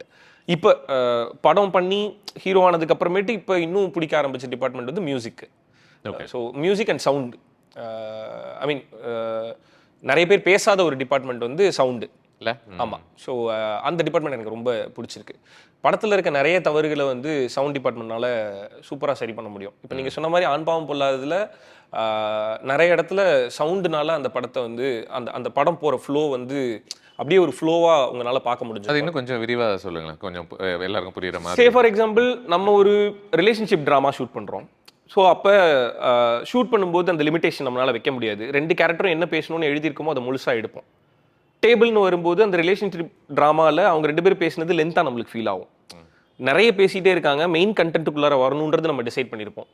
அப்போ அங்கேருந்து அப்படி இமேஜின் பண்ணுங்கள், நம்ம ஷூட் பண்ணும்போது வேறு ஷாட் வச்சுருப்போம். இப்போ அந்த சீன்லேருந்து அடுத்த சீன் போகணும், இந்த சீனில் வேறு எங்கேயாவது இருந்து ஆரம்பிச்சிருப்போம். அப்போ நான் என்ன பண்ணுவேன்னா, எனக்கு படமாக பார்க்கும்போது இந்த கான்வர்சேஷன் முடிஞ்சு அடுத்த சீனுக்கு நான் போகும்போது தேட்டரில் படம் பார்க்குறவங்களுக்கு சீன் டு சீன் போகிறது ஃபீல் ஆகக்கூடாது. ரைட். அது ஒரு படம், அது ஒரு ஃப்ளோவில் இருக்கணும். அடுத்த சீனுக்குள்ளார போகிறோன்றது அவங்களுக்கு ஒரு மூஞ்சில் அடிச்ச மாதிரி. அது முடிஞ்சிருச்சு, இப்போ புதுசாக ஒன்று ஆரம்பிக்கிறோன்றது சவுண்டில் அந்த கட்டு. நீங்கள் யோசிச்சு பார்த்தீங்கன்னா ஒரு ரூமோட கலர் வேற, எக்ஸ்டீரியரோட கலர் வேற. ஆமாம். அப்போ கலர் வந்து பட்டுன்னு உங்களுக்கு பளிச்சுன்னு தெரிஞ்சிடும் இன்னொரு சீன் போகிறோன்ட்டு. அது தெரியாமல் இருக்கிறது சவுண்டில் நம்மளால் மேட்ச் பண்ண முடியும். இங்கே ஒரு கதவு ஓப்பன் பண்ணுறாங்க அப்படின்னா அங்கே கார் கதவை சாத்துறதை என்னால் சவுண்டில் மேட்ச் பண்ண முடியும். இந்த கதவை ஓப்பன் பண்ணும்போது அந்த கார் கதவு சாத்துற மாதிரி நான் சவுண்டை மேட்ச் பண்ணேன்னா அந்த சவுண்ட் என்ன பண்ணுன்னா அடுத்த சீனுக்கு போகிறத வந்து நம்ம ரியலைஸ் பண்ண விடாது. அது ஒரு ஃப்ளோவில் அப்படி நம்மளுக்கு ஃபீல் ஆகும். ஒரு டிரான்சிஷனுக்கு பயங்கரமாக ஹெல்ப் பண்ணும். ஸோ அந்த சவுண்டு, விஷுவல், மியூசிக் இது 3மே பிளெண்ட் ஆகி வரும்போது சீன் டு சீன் மாறுறது வந்து நம்மளால மூஞ்சில் அடித்த மாதிரி இருக்காது. அது அப்படியே ஒரு ஃப்ளோவாக நம்மளால செட் பண்ண முடியும். ஸோ இப்போ படத்தில் எனக்கு வந்து இந்த சவுண்ட் டிபார்ட்மெண்ட் பயங்கர எக்ஸைட்டிங்காக இருக்குது. அண்ட் ரொம்ப கஷ்டமாக இருந்தது அசிஸ்டன்ட் டைரக்டராக இருந்தது. எனக்கு வேலை தெரியுன்றத நான் வேலை பார்க்குற டைரக்டர்கிட்ட ப்ரூவ் பண்ணுறதே ரொம்ப கஷ்டமான ஒரு பொசிஷன் அது. ஸோ அசிஸ்டன்ட் டைரக்டராக இருக்கிறது தான் இருக்கிறதுலே சினிமாவில் ரொம்ப கஷ்டமான ஒரு இடம் வந்து assistant director. So at some point நீங்கள் டைரக்ட் பண்ணிப்பீங்க உங்களன்னு நினைக்கிறேன். யா இல்லை, அது பிடிக்குது. What's stopping you from doing it right now? இப்போ ஒரு வேலை பண்ணிட்டு இருக்கேன், அது சரியாக பண்ணணும்னு நினைக்கிறேன். அகைன் நான் வேலை பார்க்குற டைரக்டர் கூட சேர்ந்து என்னால் கோ டைரக்டராக வேலை பார்க்குற ஃப்ரீடம் எனக்கு என் டைரக்டர் அப்படியே அனுபவத்தையும் சேகரிச்சுக்கிட்டே இருக்க முடியுது இல்லையா? அது பண்ண முடியுது, அது செகண்டரி தான். பட் இப்போ என்னால் ஒரு டைரக்டர் கூட சேர்ந்து அந்த டைரக்ஷன் டிபார்ட்மெண்ட்டில் என்னால் ஃப்ரீயாக வேலை பார்க்க முடியுது. என்னோட டைரக்டர்ஸ் வந்து எனக்கு அதை அலோவ் பண்ணுறாங்க. ஸோ இப்போ எனக்கு என்ன வேணுமோ, எனக்கு என்னெல்லாம் பண்ணணும்னு ஒர்க் என்விரான்மெண்ட்டில் என்னெல்லாம் அந்த டேரக்டராக இருந்து என்னெல்லாம் பண்ணணும்னு நினைக்கிறனோ அதை நான் என் டேரக்டர் கூட சேர்ந்து அப்படிதான் இயங்கிக்கிட்டு இருக்குன்றீங்க. ஆமாம், டேரக்டர் கூட சேர்ந்து தான் ஒர்க் பண்ணிட்டு இருக்கேன். ஸோ அப்படிங்கும்போது எனக்கு அதுவே பெரிய சாட்டிஸ்ஃபேக்ஷனாக இருக்குது. ஸோ இப்போ அதுக்கான அவசரம் இல்லை. ரொம்ப ஓப்பனாக சொல்லணும்னா அது இப்போ அவசியம் இல்லாத ஒரு வேலை. நான் இப்போ ஒன்று பண்ணிட்டு இருக்கேன், இது மூலியமா நிறைய என்னால் பண்ண முடியுது. ஸோ தேவையில்லாமல் நான் டைரக்ட் பண்ணுறேன்னு சொல்லிட்டு இதை பாஸ் பண்ண வேணான்னு தோணுது. அகைன் சீக்கிரமாகவே பண்ணுவேன் ஆப்வியஸாக. நீங்களா எழுதின ஒரு விஷயமாக தான் இருக்கணுமா இல்லை? ஆமாம், நான் டைரக்ட் பண்ணுறேன் அப்படின்ற பட்சத்தில் நான் எழுதுனதாக தான் இருக்கும். You already written something? பவுண்டாகவே யூ ஹேவ் இல்லை, சினாப்சிஸாக பிட்ஸ் அண்ட் பீசஸாக ஒரு மாதிரி சீன்ஸ் தோணும் போது சிலதெல்லாம் வச்சு. என்ன ஜான்ரா? அப்படி கேட்டால் அது ஒரு த்ரில்லர். பட் அகைன் அது த்ரில்லராக இருக்காது. சுப்பிரமணியபுரம் என்னை பொறுத்தளவு த்ரில்லர். பட் அது ஒரு த்ரில்லராக உங்களுக்கு ஃபீல் ஆகும். ரொம்ப ரூட்டடான ஒரு சினிமாவாக உங்களுக்கு இருந்திருக்கும். அகைன் இதுக்குள்ளார இருக்கிறது அந்த மாதிரி ரூட்டடாக இருக்கும். பட் ரூட்டடாக இருக்கிறதுல சில எக்ஸைட்டிங் ஃபேக்டர்ஸ் இருக்கும். நம்ம ஊருக்குள்ளார நடக்கிற நிறைய விஷயங்கள் வந்து நம்மளுக்கு தெரியாது. பட் அதுக்குள்ளார நம்ம போய் இப்போ ஆடுகளம்ல சேவல் சட்டையை பார்க்குற வரையும் நம்மளுக்கு அப்படி ஒன்று இருக்குன்னு நிறைய பேருக்கு தெரியாது. பட் அந்த ரூட்டில் இருக்க அந்த ஊரில் இருக்கவங்களுக்கு அது மேலே இருக்க எல்லா விஷயங்களும் தெரிஞ்சு அவங்க இருந்திருப்பாங்கல்ல. அதுக்குள்ளார ஒரு எமோஷன் இருக்கும், அதுக்குள்ளார ஒரு ட்ராமா இருக்கும், லவ் இருக்கும், ஒரு பிட்ரேல் ஒன்று இருக்கும். ஸோ அந்த மூடில் இருக்கு. நீங்கள் இப்போதைக்கு நீங்கள் ப்ளே பண்ணக்கூடிய கேரக்டர்ஸ் வந்து இவங்க ப்ரொட்டாகனிஸ்டாக இருக்காங்க, கரெக்டாக? ஆனால் அவங்க கன்வென்ஷனல் ஹீரோஸாக இருக்காங்களான்னா மேபி நாட், இல்லையா? நீங்க அந்த அந்த வித்தியாசம் உங்களுக்கு you observe that difference, right? நீங்க ஸோ நீங்க இது எந்த விதத்துலையுமே நான் ஹீரோவாக நான் மாறணும் அப்படின்ற டிரான்சிஷன்ஸ் உங்களுக்கு தேவைப்படுதா, இல்லை you're happy being this protagonist? இல்லை, கான்சியஸாகவே நான் அந்த கேரக்டராக இருக்கணுன்றது மட்டும்தான் முடிவு பண்ணியிருக்கேனே தவிர இந்த ஹீரோ டிரான்சிஷன் வேணும் அப்படி என்னை பொறுத்தளவு ஆண் பாவம் பொல்லாததுல அவன் கதவை திறந்து இறங்கி லுங்கி இப்படி எடுத்து மடிச்சு கட்டினால அது ஒரு ஹீரோயிக் மொமெண்ட். ஸோ அந்த மாதிரி மொமெண்ட்ஸை ப்ளே பண்ணுறது நல்லா இருக்கு. இன்னொன்று, வெறும் ப்ரொட்டகனிஸ்டாக மட்டும் நான் நடிச்சிருக்கேன்றதுலோன்றும் நான் அகைன்ஸ்ட், ஐ மீன் அப்படி மட்டும் நான் பண்ணல. என்னை பொறுத்தளவு ஸ்வீட் ஆர்ட்ன்ற படத்தில் வாசுன்ற கேரக்டர் ஆன்டகனிஸ்ட், ரைட்? ஸோ ஆனால் அகைன் அவன் தான் hero. No, I mean in terms of ஒரு ஒயிட் வாஷ் பண்ணப்பட்ட ஒரு ஹீரோ ஆளாக இருக்க வேண்டிய அவசியம் இல்லை அப்படின்னு. வாசுன்றவன் ரொம்ப ஃப்ளாடான கேரக்டர். அவன் எப்போ திருந்துறானோ அப்போ படம் முடிஞ்சது ஆக்சுவலாக. ஸோ அகைன் என்ன பொறுத்தளவு வாசுன்றவன் ஒரு மெயின் கேரக்டராக இருக்கிற பட்சத்துல எனக்கு பிரச்சனை இல்லை. அது நான் ஹீரோவாகத்தான் என்ன சுத்தி தான் எல்லாமே இயங்கியே ஆகணும் அப்படின்ற ஒரு இடத்துல இல்ல இல்ல இல்ல. அகைன் ஆண் பாவம் பொல்லாததுல படம் முடியும் போது விக்னேஷ்காந்த் தான் ஹீரோ மாதிரி தெரிஞ்சிருப்பான். தெரிஞ்சிருக்க மாட்டான். பிகாஸ் அந்த லவ் சேர்றதுக்கு இவன் ஒரு பாயிண்ட்டுக்கு மேல எஃபர்ட் போடுறதை ஸ்டாப் பண்ணிருப்பான். கடைசியில கிவ் அப் தான் பண்ணுவான். கோர்ட்ல நின்றுட்டு சுதந்திரமாக இருக்கிறதுக்கும் தனியாக இருக்கிறதுக்கும் வித்தியாசம் இருக்குது. நான் வந்தால் சுதந்திரமாக இருக்கலான்னு தான் நான் சொல்கிறேன். ஆனால் அவளுக்கு தனியாக இருக்கணும்னு ஆசையாக இருக்குது, அவளுக்கு வேணுன்றதை கொடுத்துருங்கன்னு சொல்லிட்டு அவன் சைலண்ட் ஆகிடுவான். அதுக்கப்புறம் விக்னேஷ்காந்த் பேசுவாங்க. அவனை சுற்றி அந்த சர்க்கம்ஸ்டன்ஸ் ஒன்று நடக்கும். ஹீரோயின் தானாகவே ரியலைஸ் பண்ணி அவங்ககிட்ட வந்து சேருவான். ஸோ ஆண்பாவம் பொல்லாததில் அவ கூட சேர்றதுக்கு ஹீரோ வந்து ரொம்ப கம்மியான எஃபர்ட் தான் போட்டிருப்பான். அவன் ஹீரோயிக் எஃபர்ட்லாம் எஃபர்ட் இருக்காது. புரியுது. இந்த ராமன் லீலா பொறுத்த வரைக்கும் what you most excited about in terms of not? ஆமாம். ஸோ நான் கதை கேட்கும்போது சீன்ஸ் வந்து என்னை எக்ஸைட் பண்ணிகிட்டே இருந்தது. சீன் ட்ரீட்மெண்ட்லாம் நல்லா இருந்தது. பட் சம்வேர் நான் சில விஷயம் தேடிட்டே இருந்தேன். இதை தாண்டி என்ன, இதை தாண்டி இதுக்குள்ளார என்ன இருக்க போகுது அப்படின்னு வெயிட் பண்ணிகிட்டே இருந்தேன். அதுக்கப்புறமேட்டு ஒரு அன்யூஷுவலான ஒரு ஒரு விஷயம் ஒன்று இருந்தது இந்த கதையில். அதை கேட்டோன்னே அதுக்கு முன்னாடி நான் ஒரு ட்ரீட்மெண்ட் பார்த்துட்டு வந்தேன்ல, அதுக்கு முன்னாடி நான் நரேஷனில் கேட்டுட்டு இருந்த சீன்ஸ் எல்லாம் வந்து நான் ரசித்து கேட்டுட்டு இருந்தேன். பட் அதை தாண்டி எனக்கு ஏதோ தேவைப்படுது. இந்த அன்யூஷுவல் டர்ன் என்ன பண்ணிச்சுன்னா, அவ்வளோ நேரம் நான் ரசிச்சதை அதுக்கப்புறம் அந்த மொமெண்ட்டுக்கு அப்புறமேட்டு நான் இன்னும் பயங்கரமாக ரசிக்க போகிறேன்றது எனக்கு தெரிஞ்சிருச்சு. ஸோ அது என்ன பயங்கரமாக எக்ஸைட் பண்ணுச்சு. ஆனால் அந்த கேரக்டரோட பிஹேவியர் ஃபார் தட் சிச்சுவேஷன் ஒன்று இருக்குல்ல, அது இன்னும் எக்ஸைட்டிங்காக இருந்தது. ஸோ நம்மளை சுற்றி ரொம்ப அன்யூஷுவலான ஒரு விஷயம் நடக்கும்போது ரொம்ப நம்ம ஒரு ஆளாக இருப்போம். அந்த சிச்சுவேஷன் வந்து நம்ம வேற ஒன்று ரியாக்ட் பண்ண வைக்கும். அகைன் இந்த படத்தில் வந்து என்ன பண்ணுதுன்னா, அவன் ஆளாவே கொஞ்சம் அன்யூஷுவலான ஆள் தான்.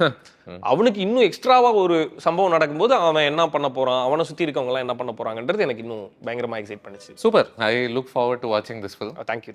21ஆம் தேதி வருது இந்த மாதம். ஸோ கண்டிப்பாக நம்ம பார்த்துட்டு I will be in touch with you. Thank you so much for this conversation. Thank you. I mean எனக்கு ரொம்ப நல்லா இருந்தது இந்த conversation. I am so happy to. நான் இது சொல்லணும், ஜென்ரலாக ஒரு இன்டர்வியூ ஒரு கான்வர்சேஷன் ஒருத்தர் கூட வச்சுக்க போகிறோம் அப்படின்னா அது நம்மளை எக்ஸைட் பண்ணணும். சுதீர் ஸ்ரீனிவாசனை மீட் பண்ணும்போது எனக்கு அந்த எக்ஸைட்மெண்ட் இருந்தது. ஸோ நான் ஒரு 2-3 தடவை ட்ரை பண்ணேன். இப்போ அது நடந்தது. ஸோ அதில் I'm very happy. Usual interviews அப்படின்னு நான் சொல்கிறது, நானும் ஒரு ஆங்கராக இருக்கிறதுனால நான் மற்ற ஆங்கர்ஸை குறை சொல்லலை. பட் அந்த பேட்டர்னுக்குள்ளார நிறைய பேர் செட் ஆகுறாங்கல்ல. ஸோ ஒரு இன்டர்வியூனா இந்த கொஸ்டின்லாம் கேட்கணும், இந்த கிளிக் பைட் வைக்கணும், இந்த தம்ப்நெயில் வைக்கணும், அப்போ இதுக்கு வியூ போகும், இப்படி தன்னை செட் பண்ணிக்கிறாங்க. ஸோ சுதீர் ஸ்ரீனிவாசனோட எந்த இன்டர்வியூவோட வீடியோட தம்ப்நெயில்லையும் அந்த மாதிரி கிளிக் பைட்டுக்கான போஸ்டர்ஸ் கூட கிடையாது. அந்த இன்டர்வியூலேருந்து என்ன இருக்கோ அது இருக்கும். அந்த இன்டர்வியூவில் யார் இருக்காங்கன்ற 2 ஃபோட்டோ இருக்கும்.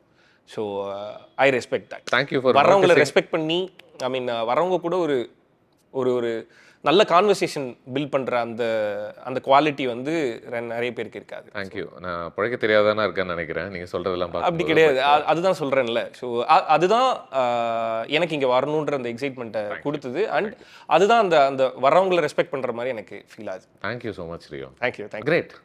மறுபடியும் சந்திப்போம். Thank you so much. தேங்க்யூ.